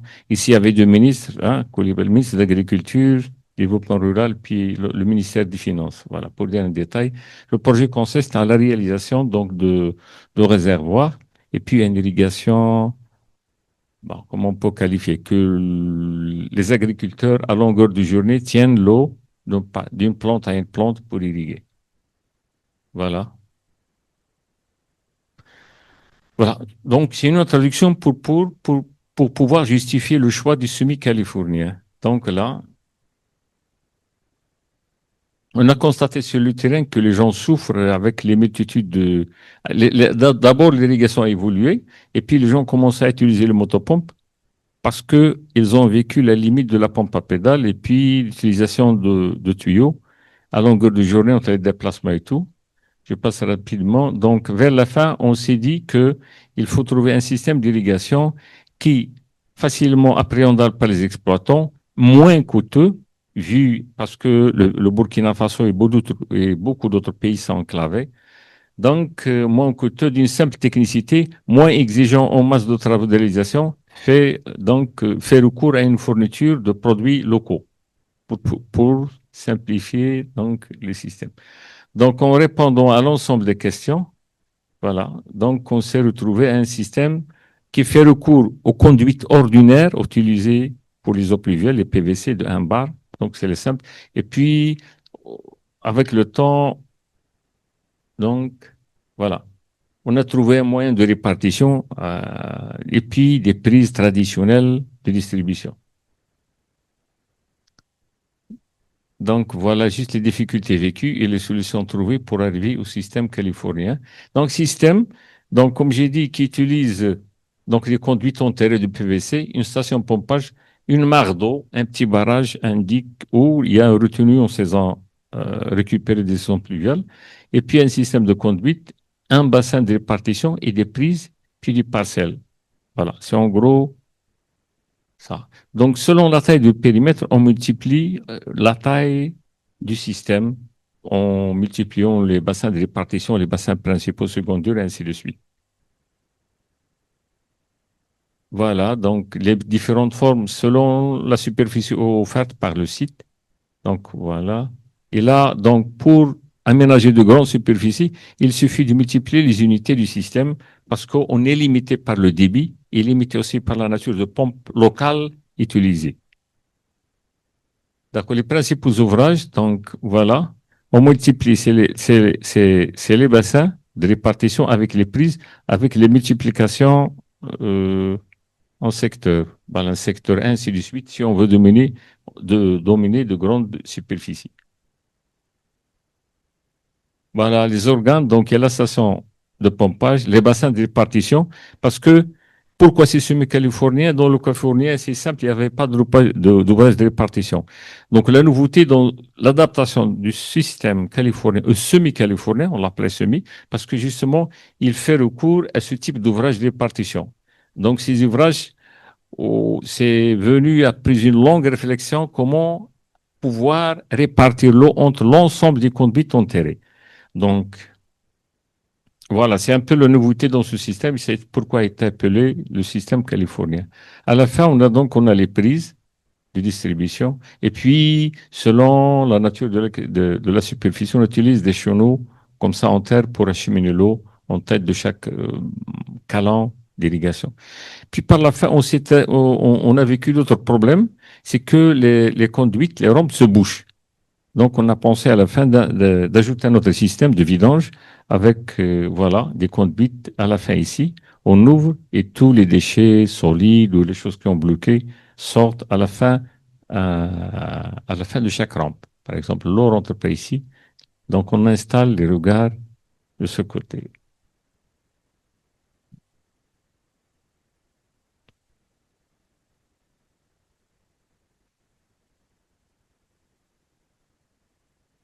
C'est bloqué, c'est bloqué. D'accord. Voilà un exemple d'un système semi-californien. Voilà, l'eau provient du bassin principal vers un bassin secondaire. Ici, une rampe. Et puis, il y a d'autres rampes de ce côté. Voilà. Caractéristique des ouvrages, c'est un peu ça l'aspect hydraulique.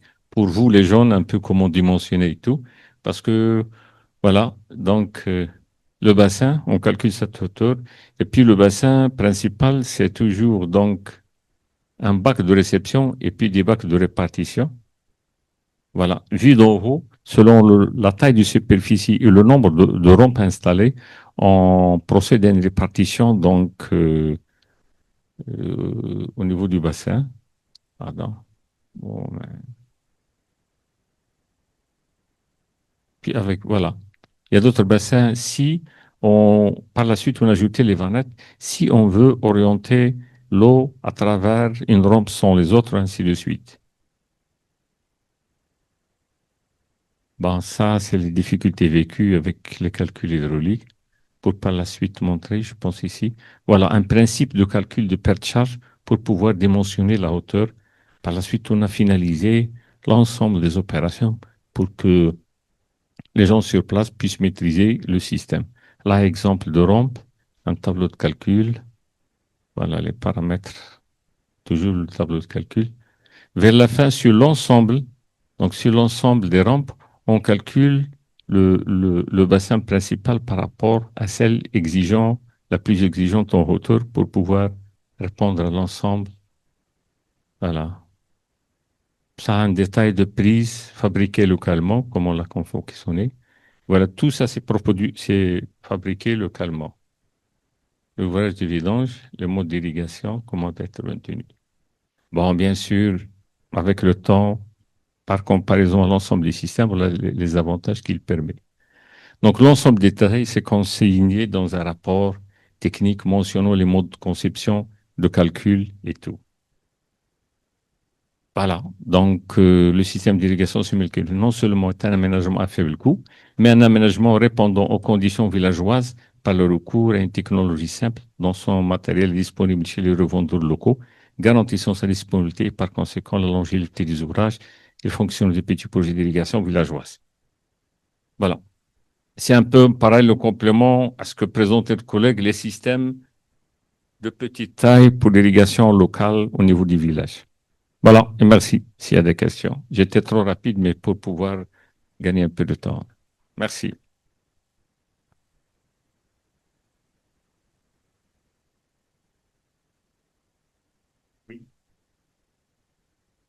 I was wondering, who pays for the infrastructure? It looks like there's quite a bit of infrastructure. Who pays for it and who pays to maintain it? Yes, it is by Minister d'Agriculture, donc Agriculture Ministry.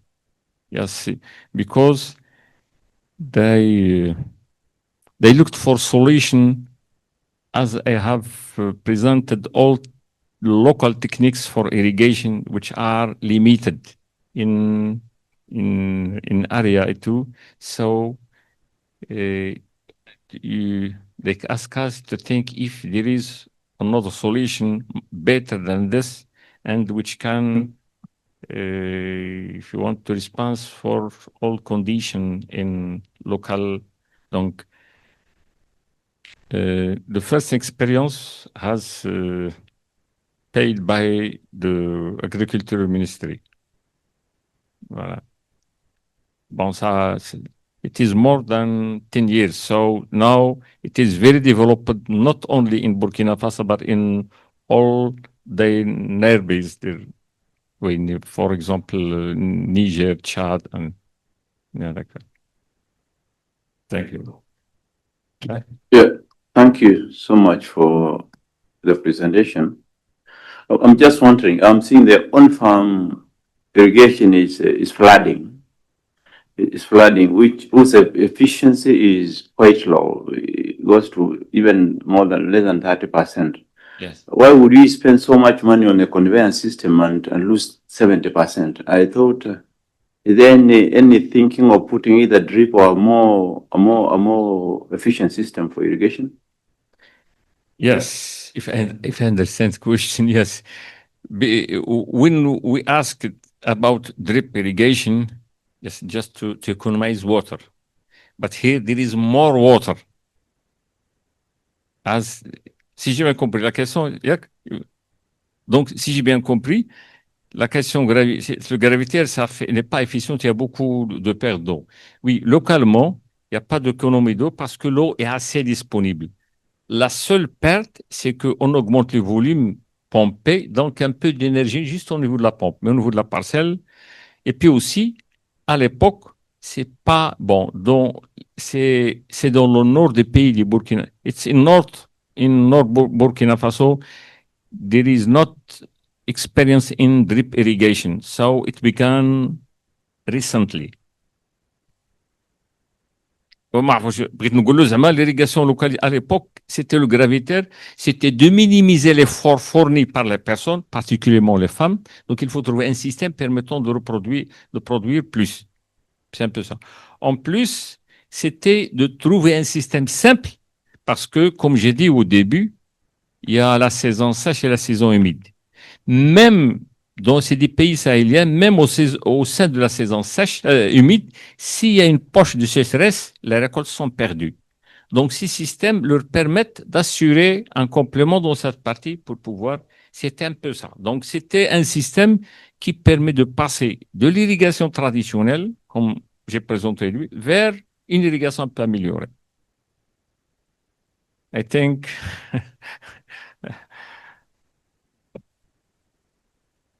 Ça va? D'accord, merci. الله يسر الأمور.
Let's start.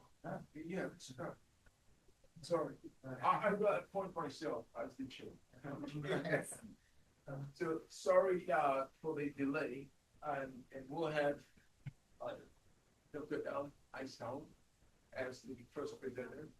And interestingly, your presentation is my area of expertise. And please go ahead. Yeah.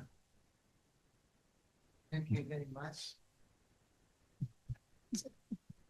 Thank you very much, Chairman. My presentation will be on what we are doing to develop as low-cost technology for improving grain storage in developing countries. It concerns mainly development and evaluation of low-cost digital technology for monitoring environmental parameters for grain storage in local and industrial facilities. My presentation will be as you show here. I will introduce you on the context, and after that, to give you idea about what is the linkage or connection between grain storage and environment effect. And after that, I will give you some illustration of what we are doing to improve as low-cost technology, and also on the scaling up of this technology for potential dissemination in our context and the African context after that. For the context of this topic, I think that exists a big challenge to control environmental parameters according to storage of grains in two different contexts. The first one context is humid climate, and the second one is arid land climate. Why both context or environment? Because the first one, we have a great problem of controlling relative humidity and what we call sorption-desorption of the grain, and how we can improve this problem to conserve the grains.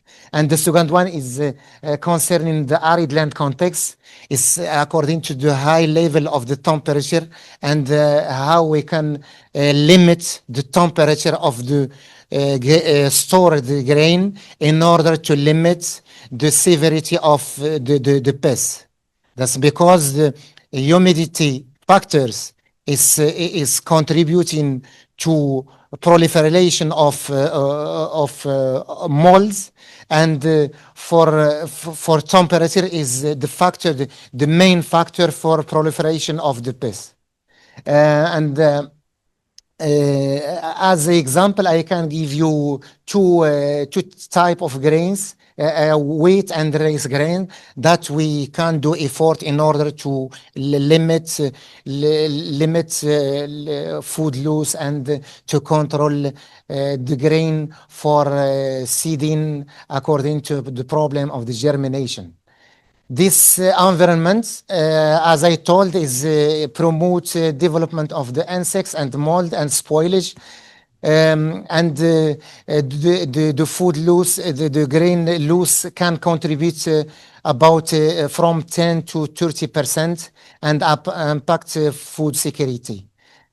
What is the problem? There is no interesting technology to promote in our context according to the affordability. This is a big domain to perform on, and to promote what we can develop as low cost technology, and contributing for large dissemination in for small scale farming mainly. And after that, I will focus on the technological aspects and how we can promote the technology after the scaling up, and to have a professional technology. As an example, you can see here different illustration. One illustration from our context is the arid land context, and the second one is from humid land context. This photos is from Guinea-Bissau, and this photo is from Morocco. Arid land context is contributing to high level of temperature that we have a big potential of the pest, and humid climate is not better to store the grain, as there is a big change between the grain and the environment, and that contribute to the reduction of the quality of the grains, and also the germination of the grain. Technically, we talk about the phenomena of sorption-desorption. Why? Because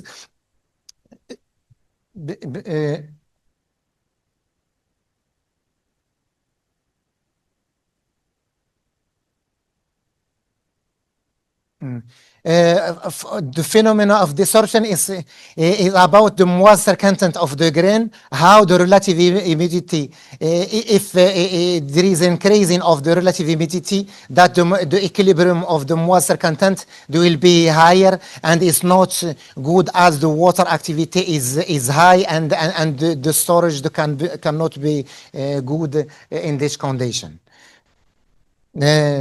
In the real situation of storing grain, we have different scenario. You can see here about the grain moisture content.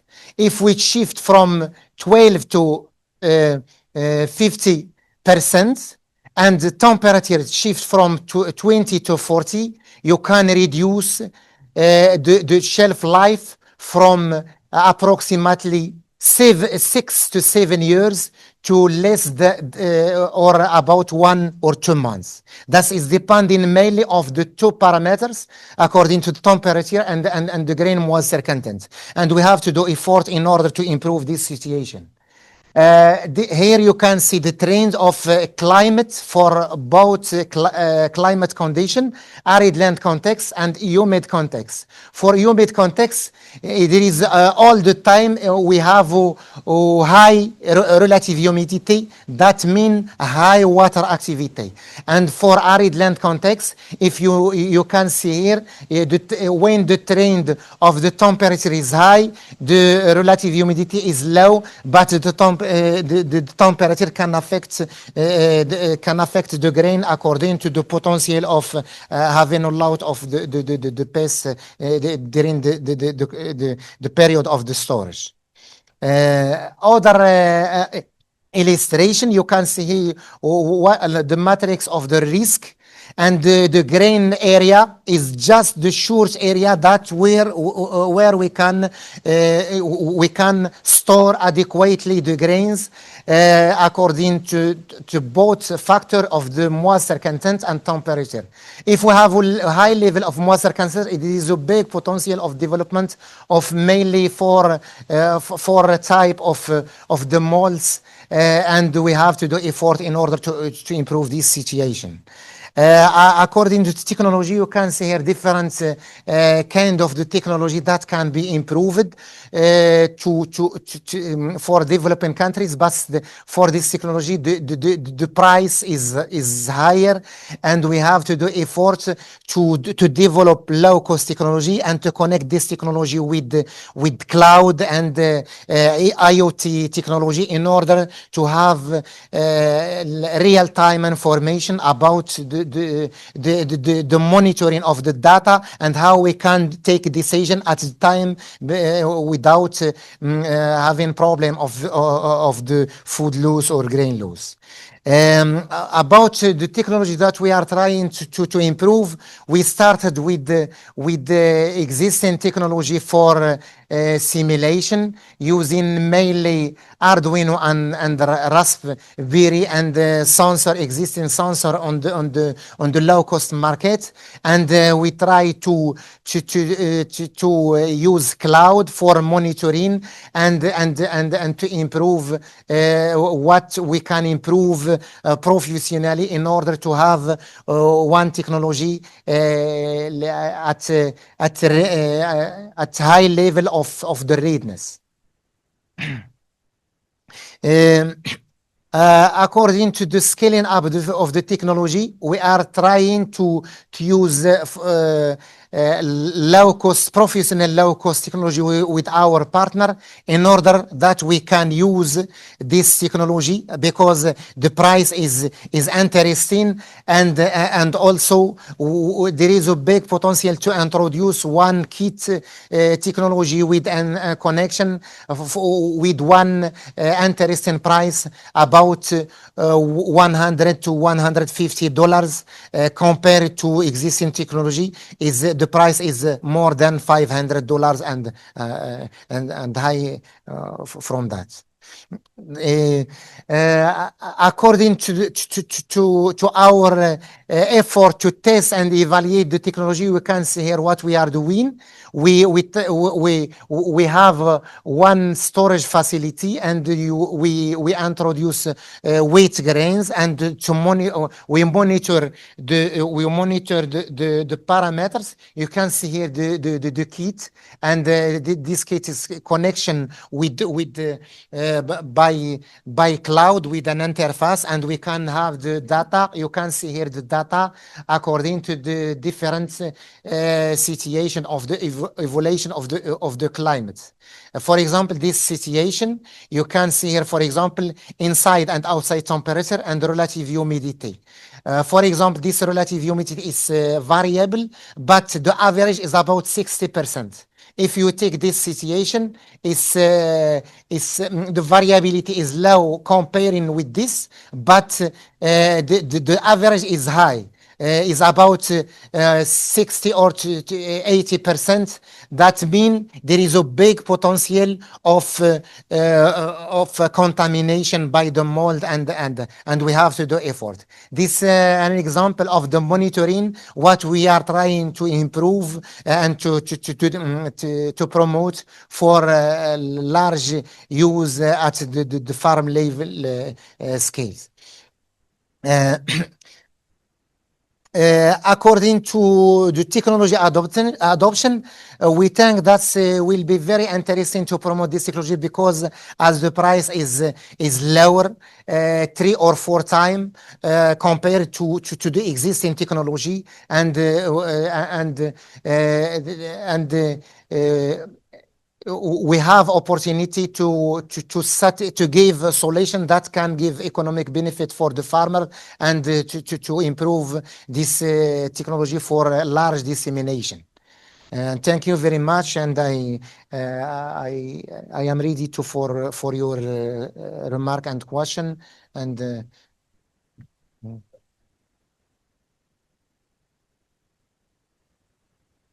think we can take some questions. Hello. My question is, what was the moisture content of the grain you stored in the warehouse in the bags, and what type of is this wheat? Wheat. Wheat. What was the moisture content of the wheat? The moisture content,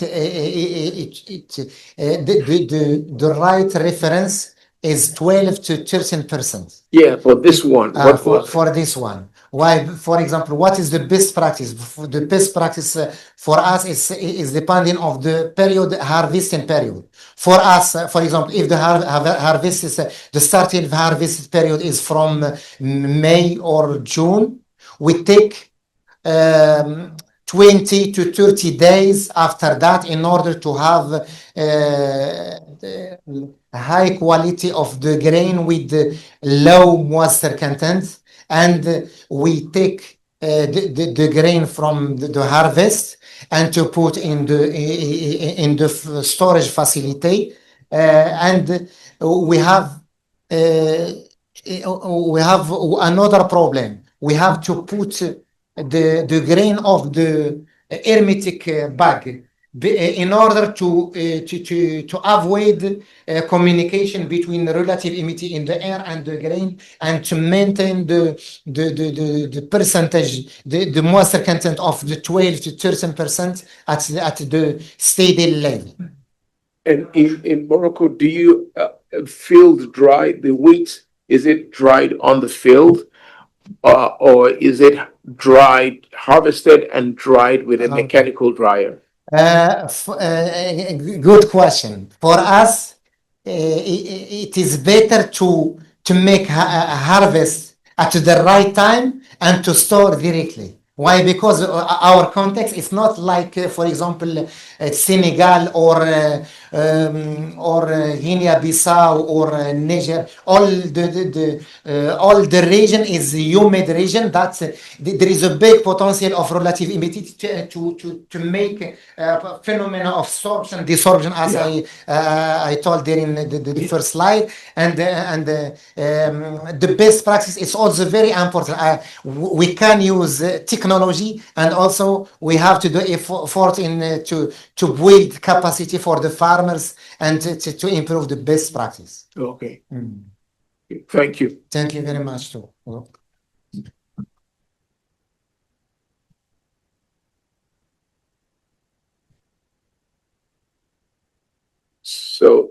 So, the next presentation is by this right. It's by Asia Harkani's group, and it's on evaluation of soil moisture sensors and IoT technologies for low-cost precision irrigation, monitoring in sorghum and wheat fields in semi-arid context of Mexico.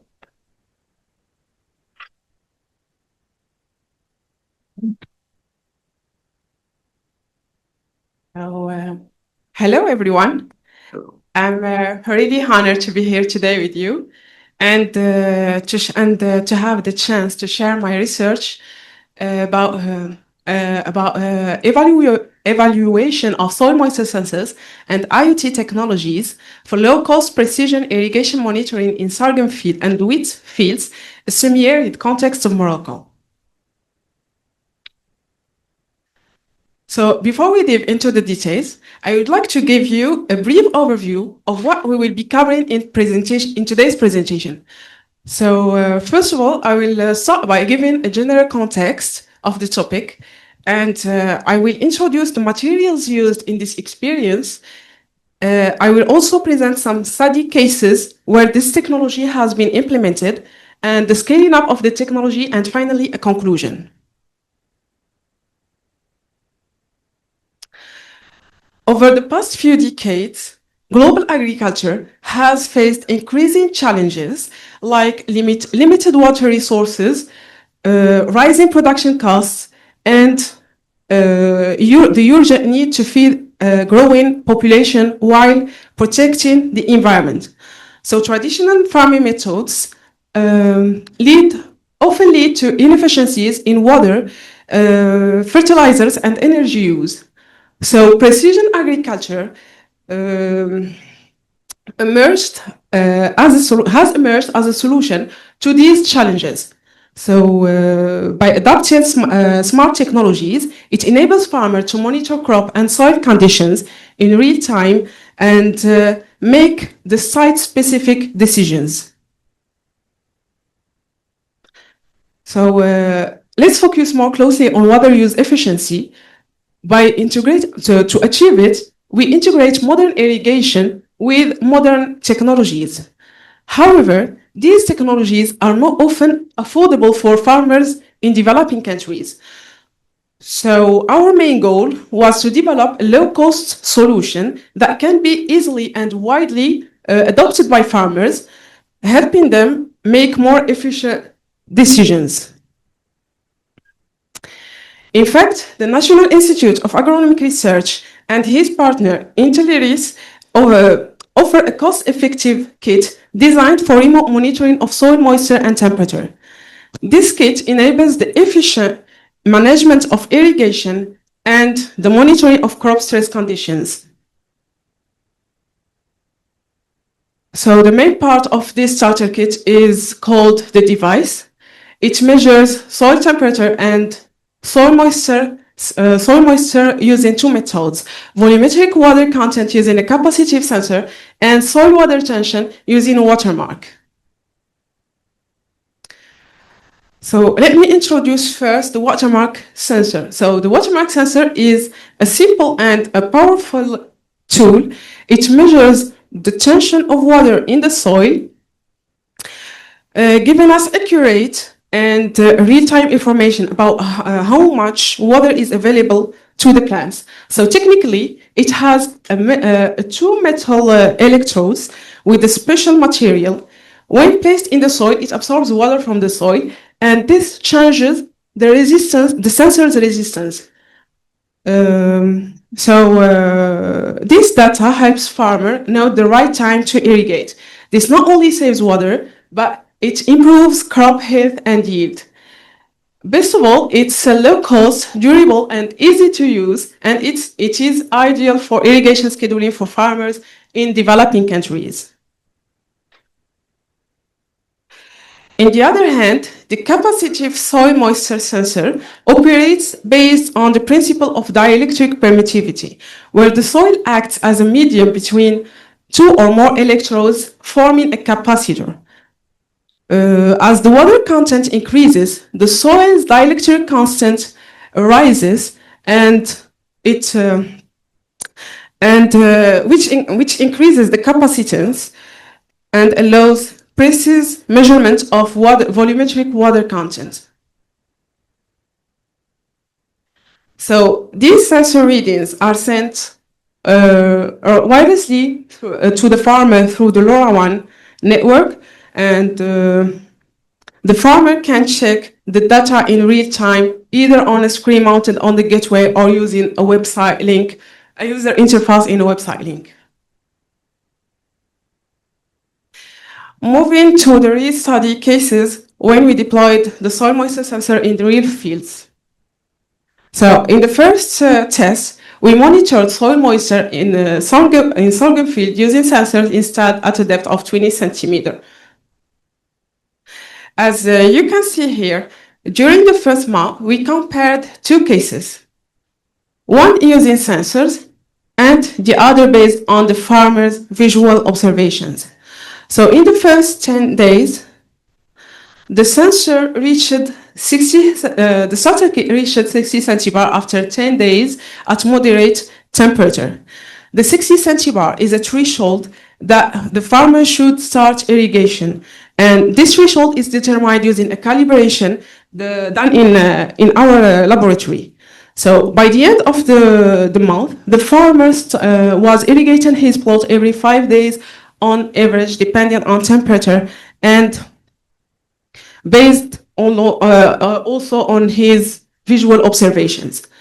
So using sensors data lets farmer irrigate only when needed, which could save approximately 20 to 25% of water, and demonstrating how low-cost technology can improve the water use efficiency and support more precision irrigation decisions. In the first case, we used only one sensor to monitor the soil moisture, and in the second case, we improved the systems or the technology to use two sensors at the same time. So after deploying the two sensors at different depths, you can see in the illustration that the 10 centimeter sensor, the blue one, shows higher centibar values, while the 20 centimeter sensor, which represents the deeper zone, shows lower centibar values. This shows the moisture difference in the soil moisture between soil layers. So now let's see how this technology was scaled up. In this version, we didn't focus only on soil parameters, but we also added climatic sensors. These sensors help us model the system's behavior using models such as Penman-Mantit and others. Another great point is that the system is supplied by a PV, a photovoltaic power, and the data are sent directly to the cloud. So the farmer can monitor his field remotely anytime and anywhere. And here we show the platform that the farmer can use to check the condition of his field from home. So as you can see, all the parameters are displayed here with clear graphs and illustrations. And the best part is that all these features come in a low-cost solution, making it both practical and accessible for farmers. So to conclude, the starter kit technology showed a good efficiency to monitor soil behavior by providing real-time data and helping optimize water and energy use. As a perspective, we are currently promoting this technology by integrating it in another research projects focused on the water energy nexus. And we also want to encourage the government to subsidize this technology, which costs around 5,000 dirham to make it more accessible for farmers to adopt. And thank you for your attention.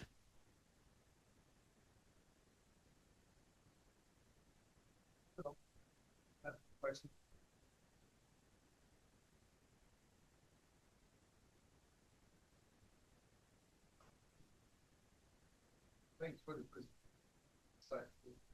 The starter kit, is that a commercial system that you buy off the shelf, or was it developed at the institution and you're trying to commercialize it? Yes, the starter kit is a developed solution with Imra with his partner, and it's not yet commercialized since we still make research and development to have to have a feedbacks of this the consistency of the technology, and then after we achieved our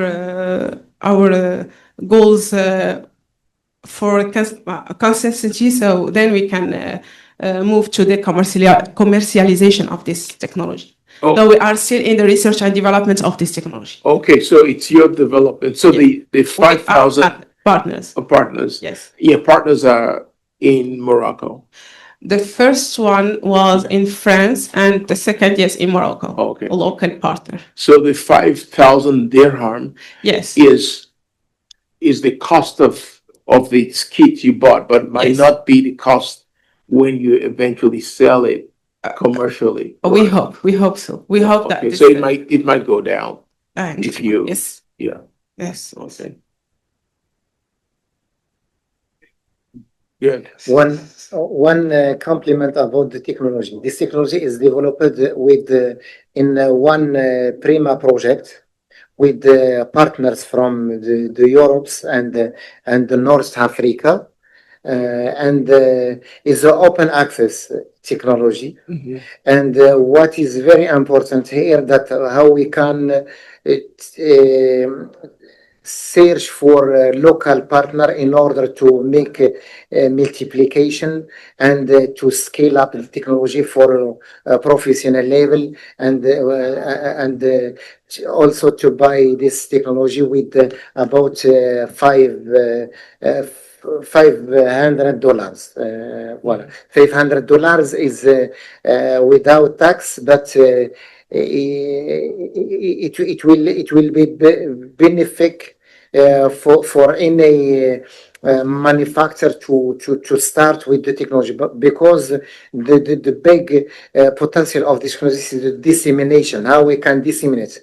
As we talk about irrigation, irrigation is according to heterogeneity on the pedoclimatic context, is depending on the minimum of one sensor by irrigation post.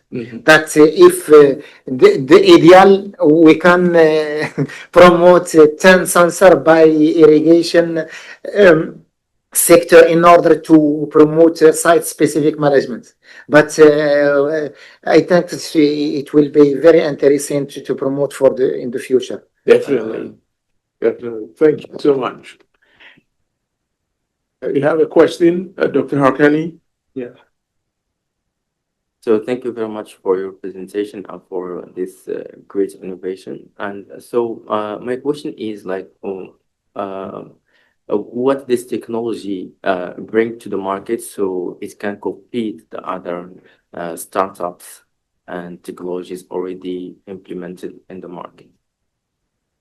So, as I said before, this technology, normally we want to make this technology a low-cost technology as possible. So we use the sensor sensor efficient sensor with a low-cost technologies, and using advanced technologies as IoT and using clouds and using this is to make this technology more flexible and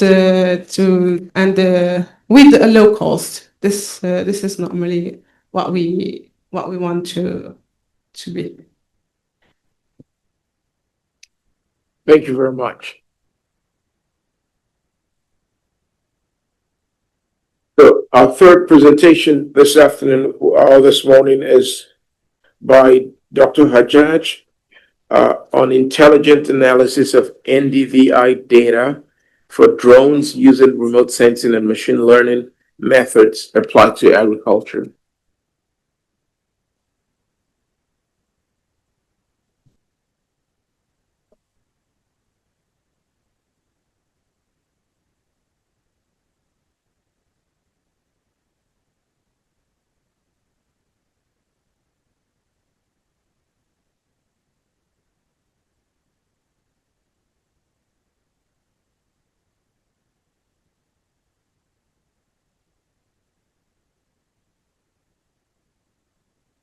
Thank you. Hello, everyone. Thank you for being here today. My name is Hasna Hajjaj. I'm a PhD student and agriculture engineer specializing in soil science and precision agriculture. I am honored to present today my work entitled Intelligent Analysis of NDVI Data from Drones Using Remote Sensing and Machine Learning Methods Applied to Agriculture. For this presentation will be organized into 6 main sections, starting with the introduction, and then followed by the aim of the study and the materials and methods used. Then I'll present the image processing and data generation framework, moving to the results, and finally the conclusion. So as we know all, precision agriculture is an advanced farming approach that uses current technologies to examine and manage changes within an agriculture field to maximize cost effectiveness, sustainability, and environmental protection. One of the most commonly used technologies in the field of precision agriculture is the use of drone-based images. The multispectral bands of images allow the extraction of valuable information related to the landscape, including the vegetation cover, and there are about 160 variants of vegetation indices. Of these, the most common and optimally suitable index for tracking the dynamics of vegetation development is the normalized vegetation index known as NDVI. So although NDVI plays a crucial role in image-based crop yield estimation, it is sometimes insufficient as images may still contain noise caused by factors such as dripper irrigation lines or sowing patterns, which compromises the accuracy of vegetation analysis. So this limitation undermines the reliability of agronomic diagnostics and restricts the effectiveness of decisions based on these analyses, particularly in the Moroccan context where extreme climatic variation demand maximum precision in the assessment of vegetation status and site-specific management. So integrating machine learning algorithms to analyze data derived from NDVI imagery has proven to be an effective solution to these limitations, enhancing data accuracy and transforming precision agriculture into what we call smart farming. So this presentation has as a main objective to develop an automated process for treating NDVI images generated by GIS tools by assessing vegetation health and reducing soil noise using different machine learning algorithms, and to evaluate the crop's performance by estimating yields according to the results of the segmented analysis. So moving to the materials and methods used in this study. The study was conducted in the Zamzassid Shawi region of Morocco during the 2023-2024 cropping season. Data was acquired using the Mavic 3 multispectral drone, and the field study comprises 7 plots cultivated with different varieties of braid and durum wheat, and the multispectral image was acquired over the study area at the hidden grain filling stage of wheat. The NDVI image was generated using ArcGIS tool and using the classic formula of NDVI, which uses the near-infrared band and the reflectance in the visible red band. Moving to the study flow chart, so for an accurate assessment of our vegetation health and NDVI image noise reduction caused by different factors such as dripper irrigation lines or sowing patterns, we conducted an analysis of the entire global image of the entire field, and then we conducted a plot-by-plot analysis which with a total of 7 plots. Then we conducted each plot was divided or splitted into several segments based on the farm's local elementary plots. The selected algorithm were applied to each segment or plot, and vegetation health was categorized into 4 clusters: degraded or bare soils, stressed, moderate, and healthy vegetation.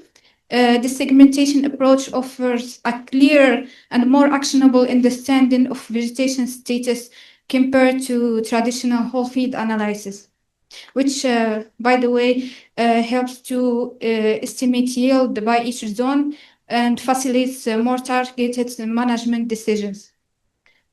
For data generation and process automation, the developed web interface pipelines begin with the import of the NFI image, which using GIS tools which serve as the system's input.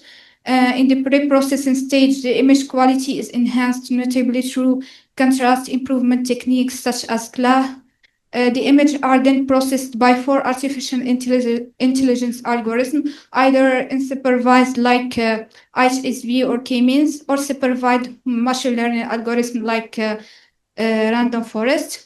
Post-processing refines boundaries and corrects minor misclassifications. And finally, the results will be visualized through the web interface, displaying processed image and analytical graphs.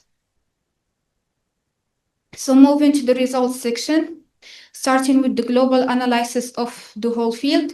So we used 4 machine learning algorithms to determine which one is more accurate for yield estimation and to assess the health vegetation level.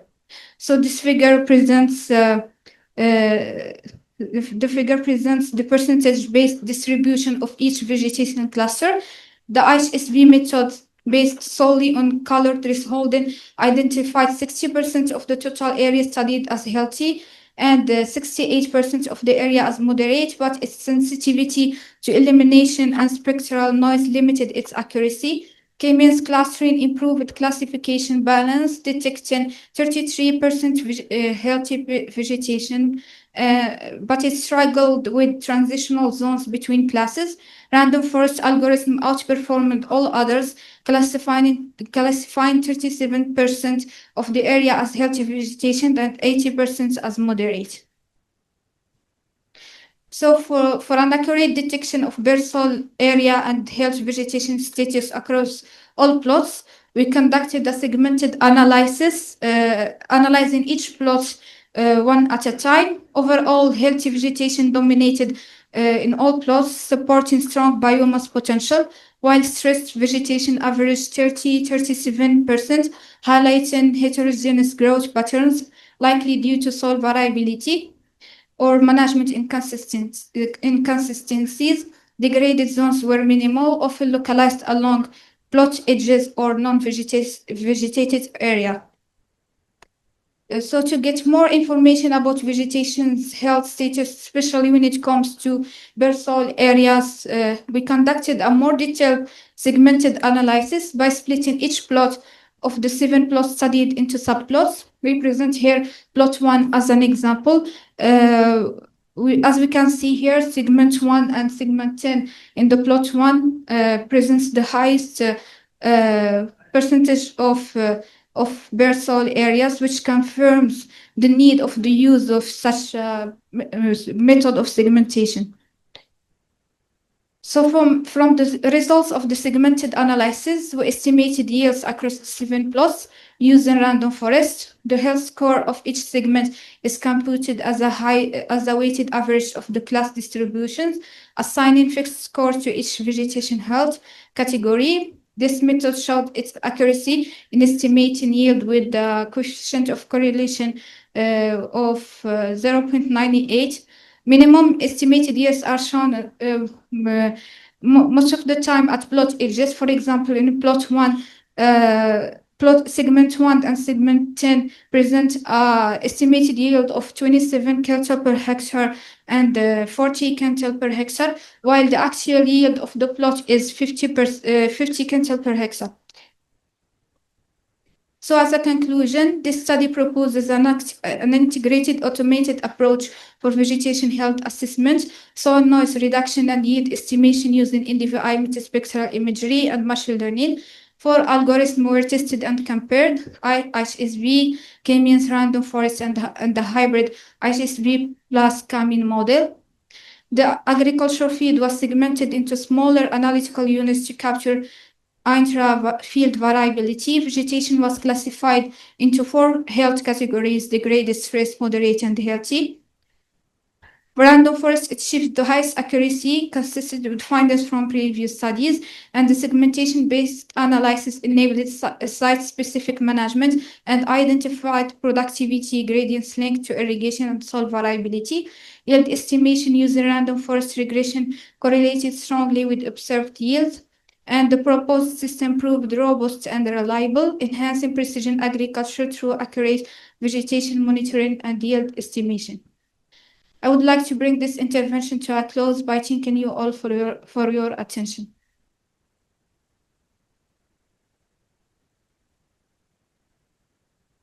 I think we have time for 1-2 questions.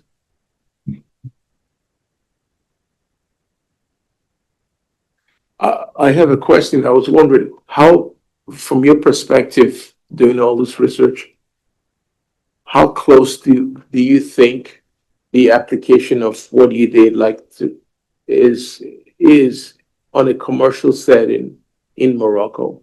How close to you? Are you still more on the research stage? Are you midway to actually farmers using it?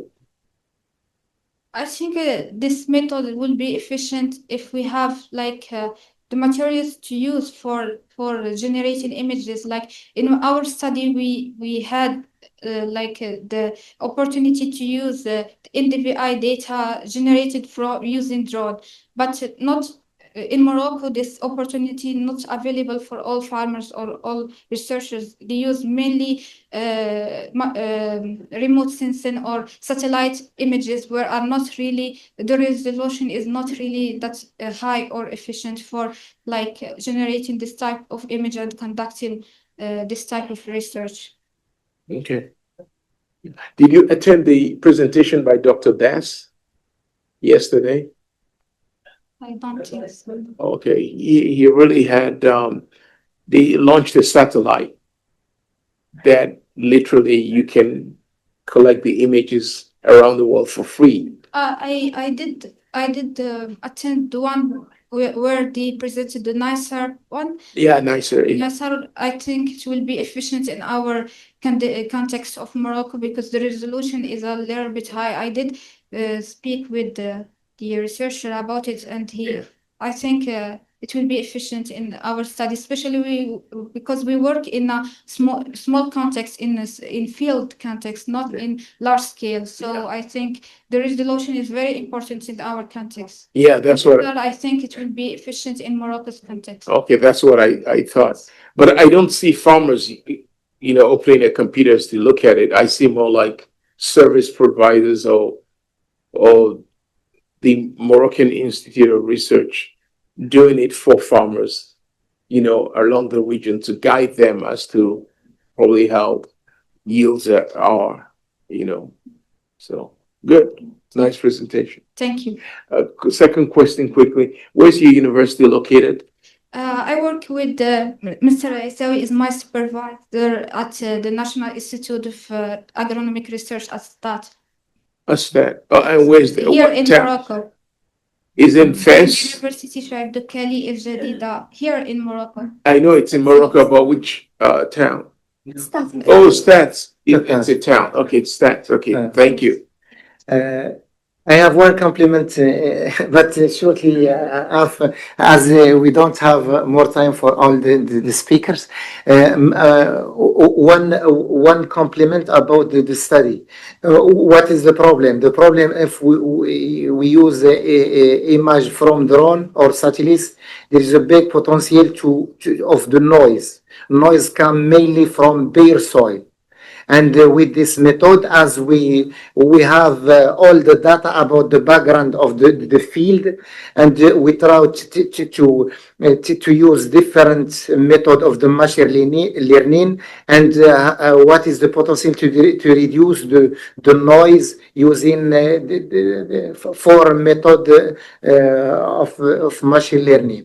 That's I think about the dissemination of the technology in Morocco. There is an important dynamic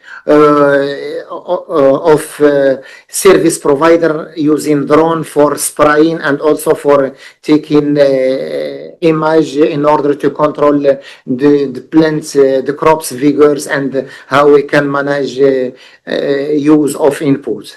This method it will be very helpful to improve the service and to make for site-specific management. Okay, great. Thank you. I appreciate it. Oh, sorry. It's reducing noise from the bear soul in Morocco is a very good research question. And in addition to what the professor mentioned, maybe you can also explore other vegetation indexes like Tsavi. So I used to work with I test that in one of my research down scanning precipitation from high resolution precipitation data to fine resolutions, and Tsavi reduce this kind of noise that you mentioned. Yeah. Just to complement what you have said, we in this work we have generated like a web interface in which you can in the input you can put your image, whether it's like NDVI in this generated or Savi or whatever index you have used, or even RGB, and you choose the machine learning algorithm you selected you want to work with, and then you have the graphics and the results generated as an output. Is it open access? Not yet. We will work on it. Thank you. Thank you. So we have a last presentation by Kathleen Merriam. It's same university. Digital monitoring and growth modeling of abiotic stress disease by Kritis Babel in Faberbean using the lab.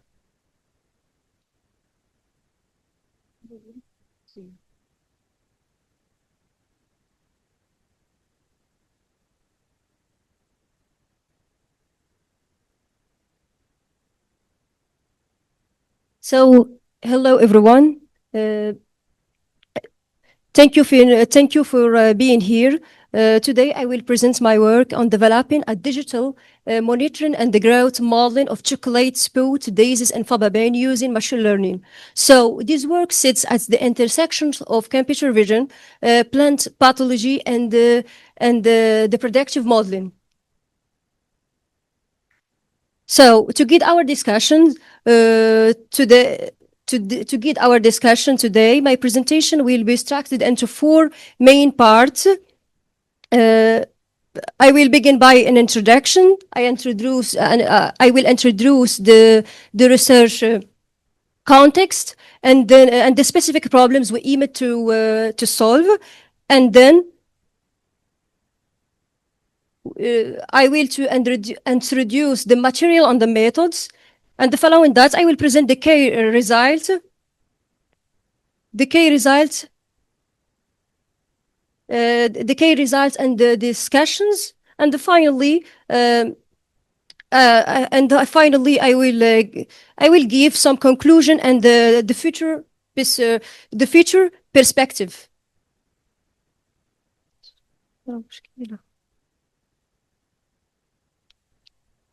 So let's begin with the context. Let's begin with the context. The faba bean is the fababane is comprised with the several daisies, among them within the chocolate spot daisies.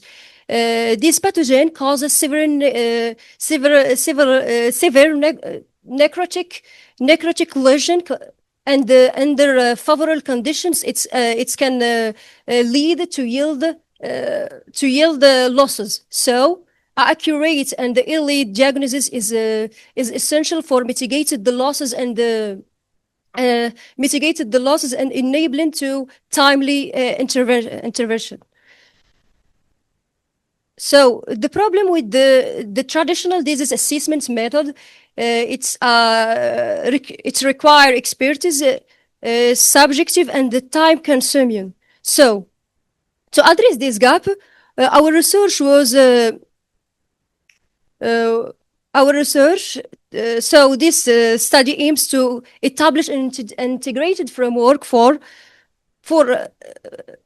automated the severity assessment throughout image analysis, and then give a temporal modeling for disease progression dynamic.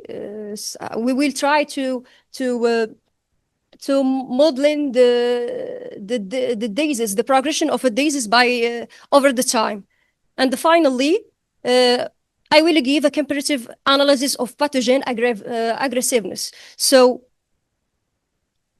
this is our data set. Donc, these are time series images of infective leaves of fababane under controlled condition. Donc, the laboratory, the experience is assays at the laboratory of phytopathology of Institute Agronomic Research and Stats.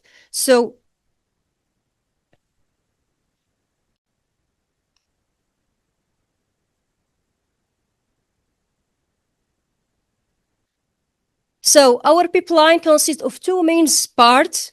So at the first, we try to automate the severity assessment by starting by images akin to these severity evaluations, and then the second, we try to model the disease progression over time by several and the most models used in the phytopathology. So this is our work. So the image analysis pipeline was multi-stage. At the first stage, we should process the images for move the noises and so we are affected image resizing and the cropping, image filtering, and then we used image segmentation technique leaf from the disease area. So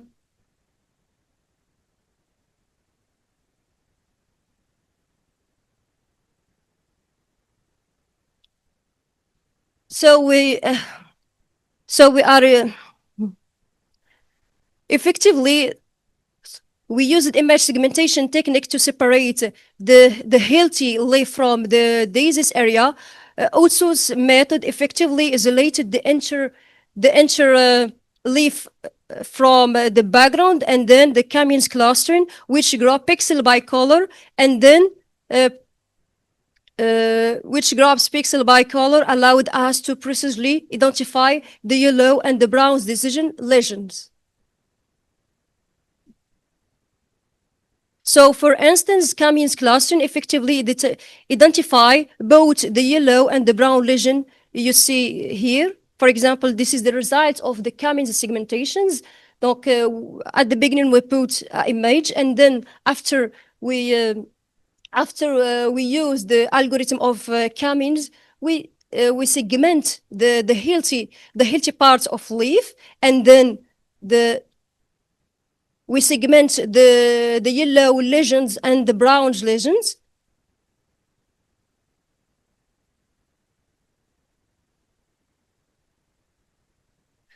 So this is the result of Otso method. As a result, we have the whole leaf segmented. So the disease severity was automatically calculated as the percentage of the disease area, a disease area relative to the total leaf area. The process repeated over time and generated the precise progressions data set, which become the foundation of our modeling. So as a result of the disease severity, we have a data set of this disease severity index. Every image has a percentage of a percentage of the disease severity.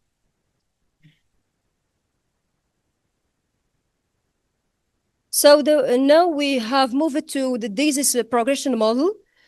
So we begin our with a questions: which mathematical model best describe and predict the progression of chocolate spot disease?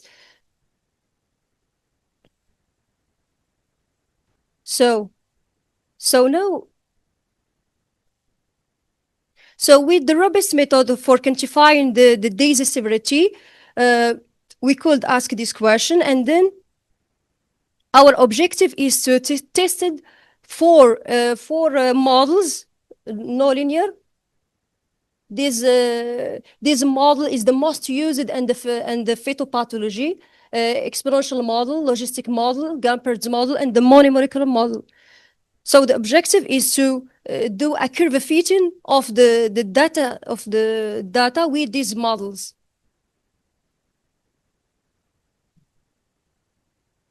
So this is our first major result was the validation of our segmentation approach, was successfully transformed a score objects to high precision severity measurement, donc for the 4 pathogen isolate. So this data is just describe the temporal this table is describe the temporal progression of chocolate spot disease severity across four isolate by the time. So the next step, we are moving to fit the 4 grout models by our 4 models. So we have these with this graph, the fitting of the grout curve for the isolated BWV sink using different model. So as you can see in the image, we the Gampert's models it fits the best for the data.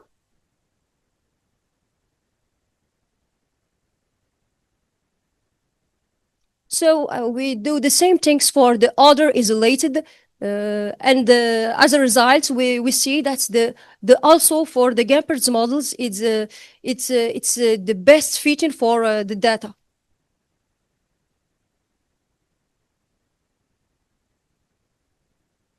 So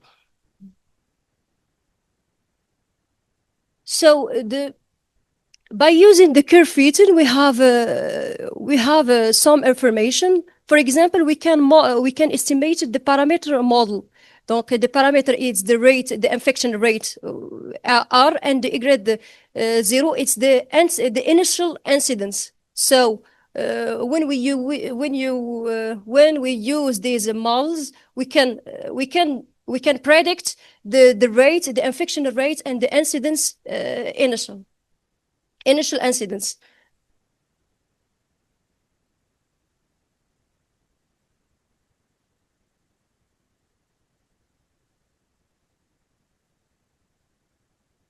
So now we are moving to model adequacy assessment. So for the isolated BWB sink, we are trying to prove and to the most the best fitting of the models. So we have the coefficient of determinations and the Akic information criterion and the Bayesian information criterion. Donc So we can notice that the Gumperz models have the lowest criterion of Aki confirmation and the Bayesian informations, and the highest coefficient of determination. So the Gumperz models, it's best fitting of the data, and as a model we can adopt these models. So we notice the same notice for the isolated BWB3. We the Gumperz model is the best fitting for our data.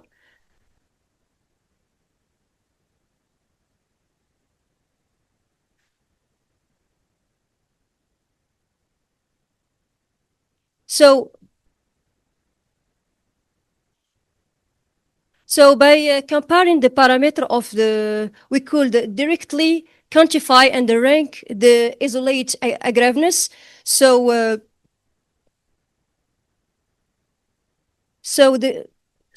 We found that the isolate TWB3 has a much steeper growth curve severity, indicating is the most virulent progressive. So we move to the conclusion. Donc, as a conclusion, we try to develop and validate integrated digital framework for planned disease assessment, and establish a robust automated pipeline for objective disease severity assessment. So we identify the Gumperz model as the most accurate for predicting chocolate disease progression, and we quantify significant difference in aggressiveness among Butter's Faba isolate. So this work provides powerful tools for precision plant pathology, enabling improved disease management with the integration of automated method and the modeling of disease progressions. So looking forward, we try to integrate deep learning architecture such as YOLO RCNN for enhances the segmentation accuracy and the speed. And then for the early detections, we are employ infra and hyperspectral imaging to detect the pre-symptomatic stresses and enable early interventions. Donc, as a file development, we try to develop a user-friendly mobile application to make this technology accessible by the farmer and the agronomist and the field. So thank you for...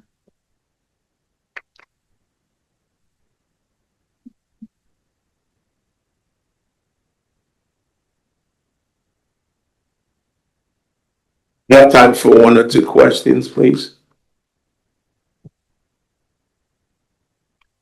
I want to quickly indicate we have two more presentations after this, one here and then the other online.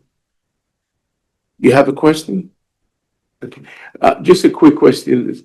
I was wondering, compared to the traditional method, how fast in terms of speed are you looking? How many hours are you saving?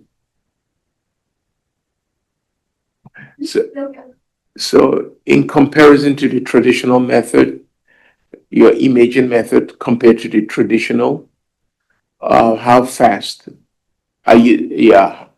With the traditional method, it's a time consuming and the need intervention of for example for agronome or a special persons, a qualified person. So with our framework or method, we don't need a person, a qualified person for that Okay. to assessment for assessment severity. Okay, got it. So this is more for you taking the expert out and your system just tells you what it is. Great. That's nice.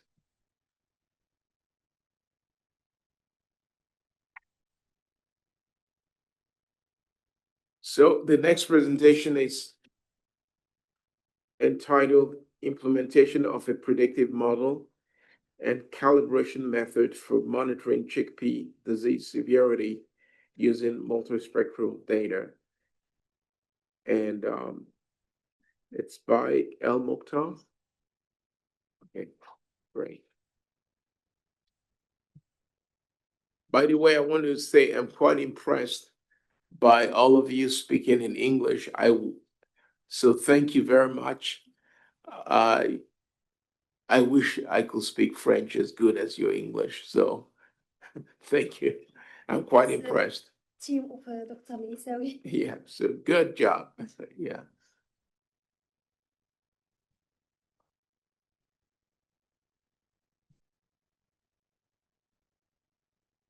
Assalamu alaikum. Hello, everyone. Thank you for being here today. My name is Fatam Zahra Ibn Mukhtar.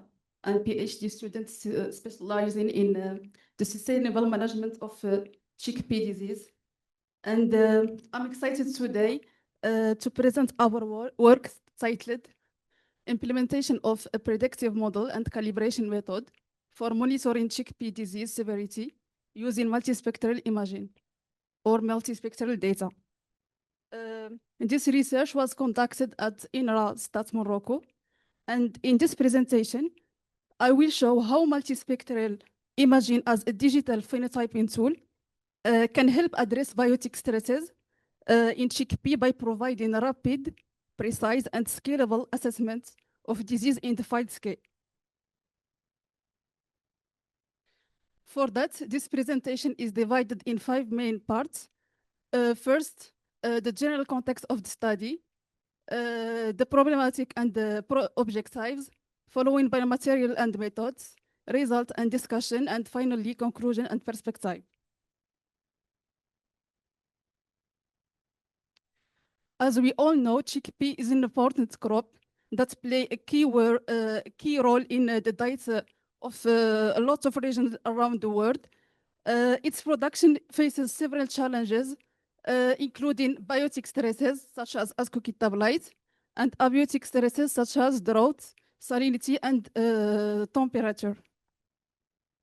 And one of the most practical strategies and economical to manage these stresses is the development of resistant and tolerant cultivars. It should be noted that classical phenotyping methods that rely on trained experts are time-consuming, labor-intensive, subjective, limited throughput, and sometimes requires destructive sampling. So this brings us to the need for advanced phenotyping methods, such as multispectral imaging, that provide greater accuracy, rapidity, repeatability, and reproducibility compared to traditional ones. Multiple studies on vegetation and this is from multispectral imaging show that NDVI is the most widely used and reliable indicator for disease detection. It consistently correlates with disease severity and clearly distinguishes healthy from infected plants. NDVI is not only useful for detecting biotic stresses, but also for monitoring abiotic stresses. Multiple studies have shown that NDVI is a sensitive indicator of stress-related changes in crops, such as drought, heat, and nutrient deficiency.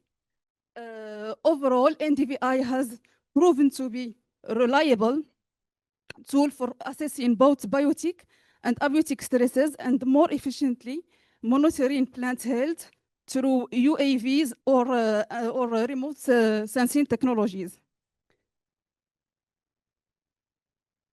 As we can see, both biotic and abiotic stresses cause similar physiological effects on plants, such as reduced chlorophyll content and decreased NIR reflectance. These changes all result in a lower NDVI, which make it difficult to pinpoint the exact cause of the stress.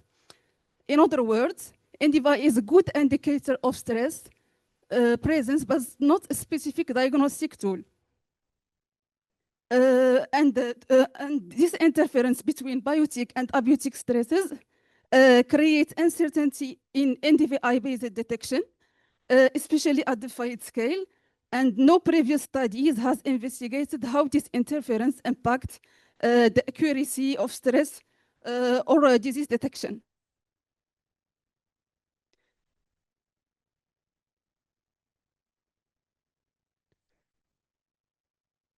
And to address this challenge, our study aims to explore and calibrate the correlation between NDVI and visual disease severity ratings using ASCO tablet in chickpea as a study case. And we aim to develop an empirical predictive model as tool for automated ASCO tablet phenotyping. This approach will contribute to the development of high throughput phenotyping methods for ASCO tabloids using multispectral imaging. And to address these objectives, we have started by field experiment, followed by visual rating of AB severity on chickpea genotypes, simultaneously with acquisition of multispectral images and NDVI extraction, and finally correlation analysis and model development. The study included 260 chickpea genotypes with varying reaction to ASCO tablet and 4 chicks, 1 susceptible, 2 moderately resistant, and 1 resistant. The experiment followed an augmented RCBD design with 9 blocks, and the field inoculation was performed 30 days after sowing using a NIB isolate. And disease severity was visually assessed 30 days after inoculation using 0.9 rating scale based on the percentage of infected plant. For image acquisition and NDVI computing, a drone equipped with RGB and multispectral cameras captured multi-band images 1 day after the visual assessment of ASCO tablet. The MSA data were processed in Pix4D to generate a georeferenced orthophoto. Image analysis was performed using ArcGIS and Global Mapper. Visual disease score were integrated into ArcGIS shape files, and the IDW tool was applied for spatial interpolate. Global Mapper was also used to extract NDVI values for each plot based on the evaluated genotypes calculated from the drone imagery using following equation.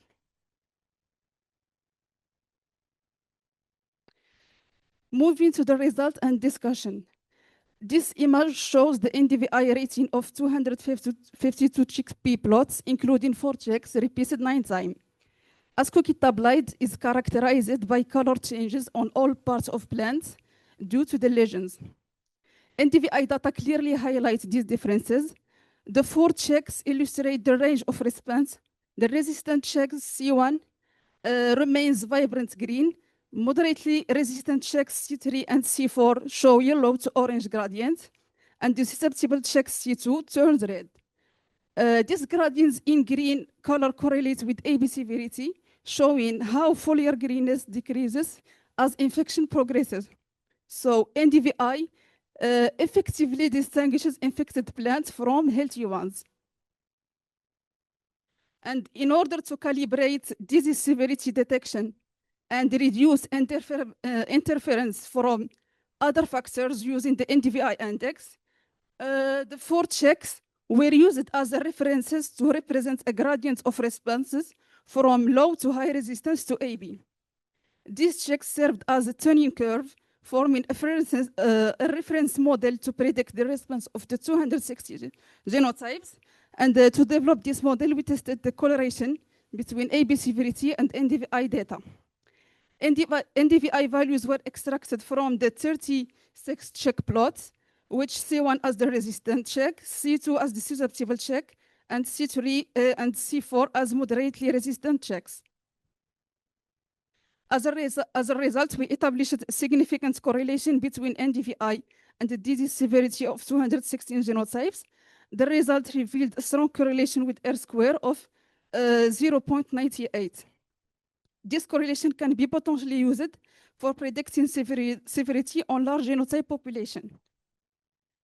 The correlation finding is used as decisional model to predict AB disease severity using only and robustly NDVI indexed. The model is expressed by the following equation, and its accuracy was evaluated using RMSE, MAE, and RE. Results indicate that the model can reliably estimate AB severity in the field using only NDVI data, enabling automated disease phenotyping. Prediction accuracy was further improved by calibrating the model with 4 genotype checks, representing a gradient of disease severity. And the calibration enhanced the model's precision and helped distinguish NDVI responses to AB from other biotic or abiotic stresses. And as an application, by using the predictive model, the selection among 216 genotype was performed. The combination of both qualitative visual severity rating score and quantitative NDVI index allowed the selection of the most performant genotypes. Using MGD analysis with a 30% selection intensity, genotypes with low severity scores and high NDVI values were selected. This analysis identified 20 resistant genotypes, including the resistant checks, C4 and C3. And to conclude, in this study, we found a significant correlation between NDVI and AB visual rating scores. Predictive model based on using 4 checks as a reference to have a robust response of NDVI give us opportunity to accurately evaluate disease severity. NDVI can be used as a reliable parameter for high throughput phenotyping at field scale if potential calibration method is implemented to improve its robustness. And as a perspective, we should integrate NDVI result with deep learning model to build a decision support system and enhance the distinction between abiotic and biotic stresses. And this system will help to enhance scrutiny and the monitoring process for ASCO kit tablets. And thank you for your attention.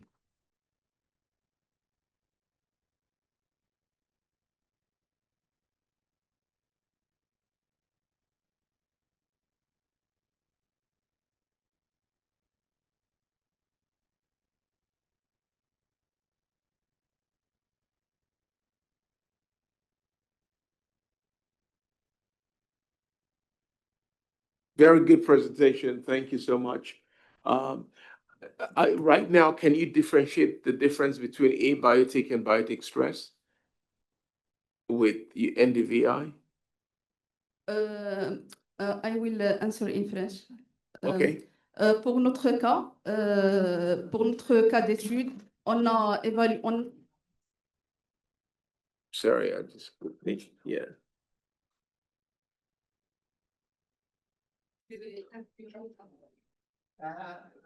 I will give comments to complete. Oh, okay.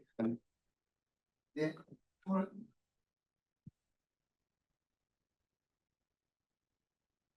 Okay, so.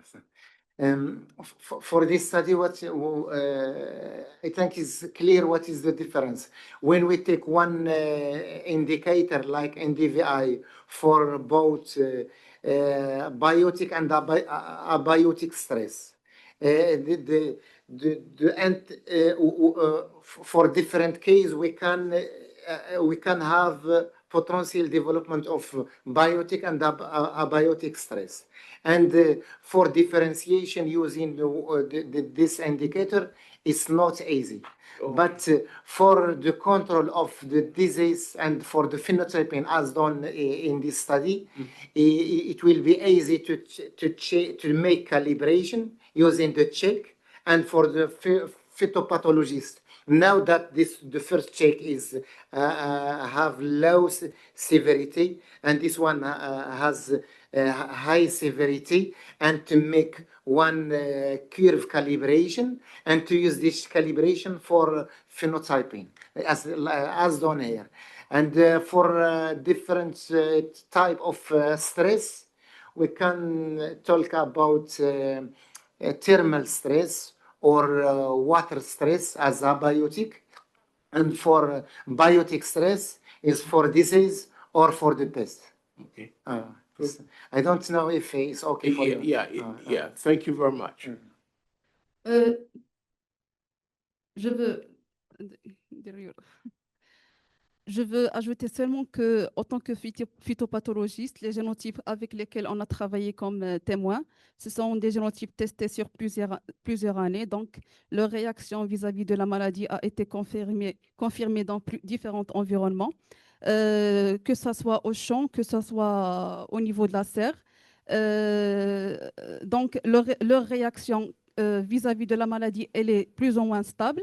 C'est pour ça que la courbe de calibration qui est basée sur ces génotypes, il nous a permis de bien calibrer ce modèle et d'être sûr que la détection, que les valeurs qu'on a obtenues en utilisant l'NDVI, ils ont une relation avec la sévérité de la maladie et non pas avec d'autres stress.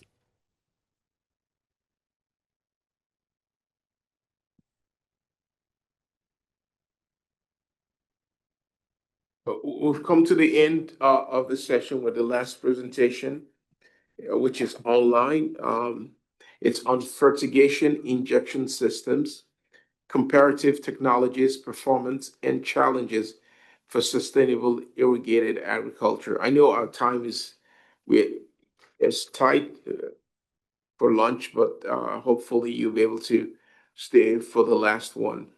And this is by Ketab et al. Out of Mauritania. Thank you.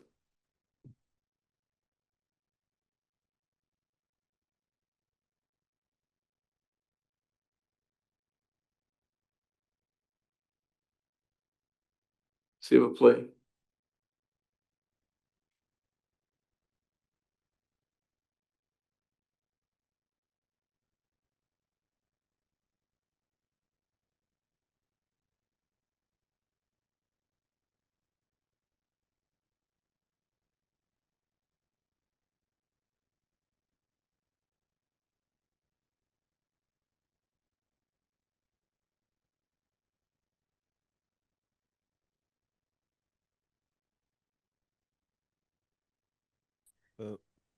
Bonjour. Bonjour, vous m'écoutez?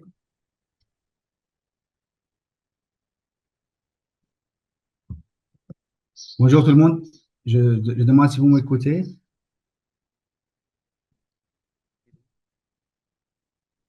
Bonjour. Mr. Kettab. Oui, je vous écoute. Vous m'écoutez? Monsieur Kettab. Oui, oui, je vous écoute, je vous écoute. Vous êtes prêt? Oui, oui, je suis prêt. Est-ce que vous m'écoutez? Monsieur Kettab.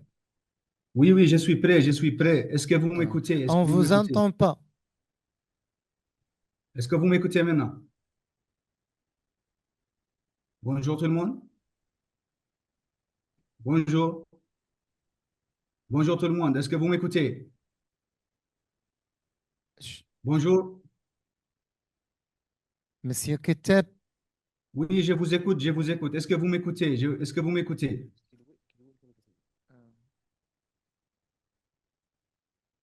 Est-ce que vous m'écoutez? Je vous écoute. Est-ce que vous m'écoutez? Bonjour.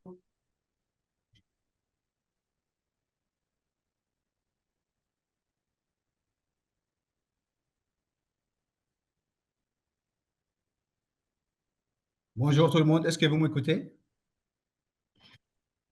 Bonjour.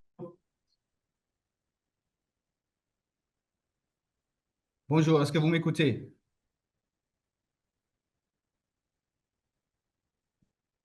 Bonjour. On vous entend. Donc, salam alaikum wa rahmatullah. Donc, je suis ravi d'être avec vous. Même si Rapidement, c'est vous en avez ligne. 10 minutes. D'accord. Je suis ravi d'être avec vous pour présenter ce travail qui est intitulé Fertigation Injection Systems, a Comparative Analysis of Technologies, Performance and Challenge for Sustainable Agriculture, Irrigated Agriculture. Donc, on va suivre ce plan pour présenter ce travail, le contexte général dans lequel on se trouve, les objectifs de cette étude et la méthodologie par laquelle on va atteindre ces objectifs. Et on va faire un panorama sur les technologies d'injection en fertigation, puis une analyse les résultats de cette analyse, et on va faire une discussion pour terminer avec des conclusions et des perspectives. Vous m'entendez toujours? On vous entend. Donc, face à la rareté croissante des ressources en eau et à la dégradation des sols liée à l'usage excessif d'engrais chimiques, une gestion durable des intrants devient essentielle. C'est dans ce contexte où une solution comme la fertigation apparaît comme une solution. La fertigation, comme vous savez, elle combine l'eau d'irrigation et les fertilisants dans un même système. De nombreuses études ont démontré que la fertigation permet d'améliorer l'efficacité d'utilisation de l'eau, water use efficiency et nutrient use efficiency, tout en limitant les pertes des impacts environnementaux. L'objectif de cette étude, c'est de comparer les trois systèmes d'injection, à savoir venturi, réservoir à pression différentielle, pompe proportionnelle, pour évaluer les performances hydrauliques, énergétiques, agronomiques, économiques et environnementaux. La méthodologie qu'on a adaptée, c'est d'analyser plus de 19 articles indexés sous des bases de données comme Scopus et Web of Science, composés de revues de littérature, des études expérimentales et des tests in lab. Ces articles sont d'une période de 2003 jusqu'à 2025 pour analyser les indicateurs suivants: les débits d'irrigation, perte de charge, uniformité de distribution et les coefficients d'uniformité de Christensen, la dynamique de concentration et le besoin énergétique, le rendement, les qualités des cultures, le water use efficiency, nutrient use efficiency et le coût d'investissement, les coûts opérationnels et retour sur l'investissement. Donc là, on a un panorama sur les technologies d'injection en fertigation. La littérature montre que les performances des systèmes de fertigation dépendent étroitement de la technologie d'injection utilisée. Le choix de cette technologie varie selon les besoins de culture et les conditions de terrain. Donc, trois types d'injections sont utilisés, trois types de technologies sont utilisées: le venturi, réservoir à pression différentielle et la pompe proportionnelle. Le venturi, c'est un système qui se base sur l'effet venturi. Là, nous avons une section divergente et là, une section convergente. Si l'eau passe d'ici, la pression dans ce col va chuter et la vitesse va s'augmenter. La chute de pression provoque une aspiration des nutriments, du bac de nutriments, et ils vont sortir avec l'eau d'irrigation, là où le nom fertigation vient. Par contre, le réservoir à pression différentielle utilise la différence entre la pression d'entrée et la pression de sortie pour faire aspirer les fertilisants qui se trouvent dans le réservoir. C'est pour cela que c'est le réservoir à pression différentielle. Par contre, la pompe proportionnelle utilise le débit d'eau qui rentre dans la pompe, qui va soulever le piston en aspirant les fertilisants et au retour de l'eau qui va sortir avec les fertilisants. Donc, nous avons le troisième système d'injection. Donc, une analyse des différents paramètres des différentes technologies nous montre que les performances hydrauliques, surtout l'uniformité de distribution et les coefficients de distribution, sont à une très bonne valeur avec la pompe à pression, la pompe proportionnelle, et une valeur bonne avec venturi et une valeur moyenne avec le réservoir de pression différentielle. Nous avons une grande perte de charge avec le venturi et une perte de charge moyenne avec le réservoir de pression différentielle et une très petite perte de charge en utilisant la pompe proportionnelle.